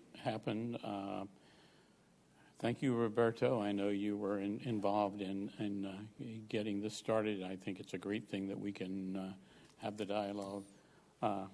Thank you, Commissioner Atkins, for being here. I guess I made my statement first. I guess I was one round too early, which was not my plan. I guess my statement would be, and I might as well be direct to Glenn, I think we have to be very careful about charges. I suspect, I know, I was not. I was as taken aback when I got home from a trip to Colorado and opened my mail, so it had been there for a while, and found the letter. It surprised me a little bit. It did not shock me, because Chuck Backus was right. We've been expecting this for 20 years. And if there hadn't been a big downturn in the economy in 2007-8 and the follow-up from that, might well have happened much earlier. I don't expect my government or anyone else to have something of this attitude. I don't know what happened, what conversations were there. I'm not overly concerned about that, because the process, we are very supportive of this process. This is a part of this process. The meeting I was there too, I had a statement on July 1st. It became quite raucous. It became obvious that that was not the venue to have I might as well say it, a sane, respectful conversation. This, I hope, is. I think we have to be careful about making charges with people without some very firm evidence, in general or specifically. I hope we can come together and work together. I know I will do my part. I'm not going to be here very long right now because of some medical situation with my wife, so I'll leave fairly quickly. But I certainly am open to lots of conversations. We do work with Gold Canyon Community, Inc. In fact, I'm a voting board member, and I would be very happy to be a voting board member at Adobe, for example. But there is a limit to how much time any of us have. I think we can pursue this very important topic locally in a sane, collaborative way, but I suspect we won't get too far if no one wants to compromise. If it's the right kind of business, I said it before, am quite concerned, and I say it's the SALT board. We've had our discussions. We're concerned about what goes in there. We understand the process. We accept it, but it's a tough pill to follow. But it's to swallow. It's the way life is. We need to be engaged. We're only a little over halfway through the comment period, the 60-day comment period. So instead of dwelling on what may or may not have happened in the past, we've got plenty of time to try to come together and see what is acceptable.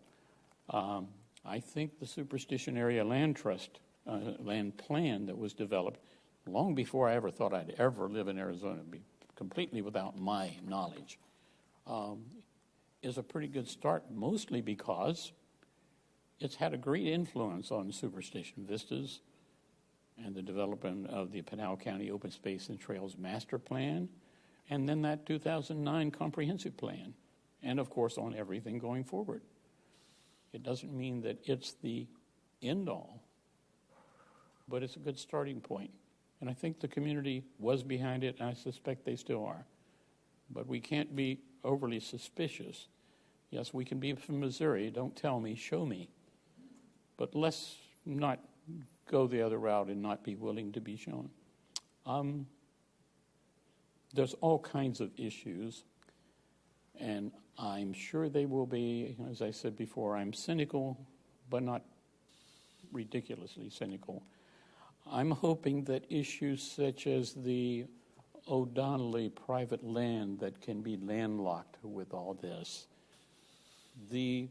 I know that there's work because going on Peralta Road, which I understand isn't yet an official road, but I know it's been getting a lot of attention related to Peralta Regional Park, and this would change things. And I have enough confidence in people, till they show me otherwise, that they will make sure that those kinds of details integrate in. The Arizonian, which I, as an environmentalist, do not like some of these roads that go hither and yon through state trust land very destructively where they weren't there before. But that's a business, and the effects of anything like this on them should also be considered in a balanced way with all other considerations. And I guess that's my statement. Collaboration, balance, working together. We're still early in the process. Let's see where we can go. GCBA.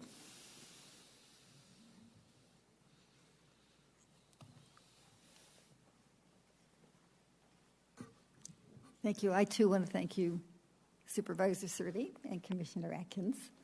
This has been a good discussion. I just want to say one thing. I sort of take offense in anyone saying that Gold Canyon is not a welcoming community. We certainly are. Gold Canyon businesses would thrive with more housing and so forth. However, all we're saying is we're welcoming you, but just don't steal the precious views and mountains. The other side's got plenty of room to grow, and we would love to see all that happen with all the infrastructure that's already there, the water. We're just saying that. We're not saying we don't welcome people. We love Gold Canyon. Has been an amazing place. I have found it's so welcoming. It's like a small town. People know you wherever you go. Even my grandchildren laugh about every time we take them out to eat or something, there's always 3 or 4 people saying hi to us. That's because that's how we are. So we are welcoming. We just want to be sure that you understand the mountains are for everyone, not just Gold Canyon. Thank you. Okay, Leo, Lisa, Steve, do you have anything else to say? I wanted to add one thing that wasn't brought up, and it wasn't brought up last night. I think part of the plan, and Peralta's had one way in, one way out, that Chevelon Trail would be punched through, correct, Leo? Correct. Yeah, and so as Lisa had mentioned earlier, of course, if you're talking about a large employment area, and one of your main concerns, and I know in Gold Canyon's concerns, has been communicated over the years, is the traffic. So that's why the planning for the 24, for Ray Road and for Chevelon Trail, as I was in that same meeting at the church discussing the Sleepy Hollow usage, have all been thought about, in addition to, from Supervisor, your direction, the fast tracking of the northern segment of the 60, which goes from Mountain View to the 24, so that although that might not be the official bypass that was studied at one point in time and designed, serves for those trucks to be able to go from the 24 and get to the 60 and not go through Gold Canyon. Mm-hmm. So Mountain View to the 24, 24 to Ironwood. So trucks could go from the 24 to 202 or the 24 off of the 60 and back on. So, those considerations at requests of the community and the requests of the supervisor are the kind of discussions that we try to be mindful of when things like this are occurring. Ms. Adkins? Right. I just said to Leo that the funding has to be secured for those plans as well. Plans are wonderful, but they need to be executed, and when they are executed, that requires a revenue stream. We're very well aware of that as well, which is why we have such a close partnership not only with the county but with ADOT. Mm-hmm. And the half-cent sales tax is still in limbo so there's going to be a decision on that, and that money's going to go somewhere, whether it go to where it's originally intended, or can the county then get it and redirect it to some other county right-of-ways and roads as well. Steve, did you get everything said that you needed to get said? Just one last thing, that the public comment period is open until the Board of Supervisors closes the public hearing on their final meeting of the item. So please continue to tell folks around you that we're here to take their comment and get it to the board. Thank you. Okay. Supervisor Surtee, I am more than happy to, if you need to have another one of if you want to have another one of these meetings, I'm perfectly happy to come out whenever your schedule is available. I think for those of you that I've worked with in the community over the years, my schedule's pretty open. We'll see what feedback we Right. get from this, and if we've created more questions, then we may have to do this, but hopefully we've answered most of them. See, Steve is back there. Steve, you will. This will now be uploaded to the county's website, right? Will it be anywhere else? Will it be on YouTube or anything like that? Just.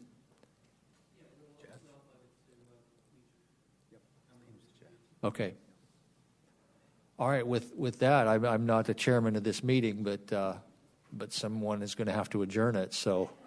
You're as good as any, Supervisor. Okay, so we're going to end this meeting. Thanks everyone for coming out.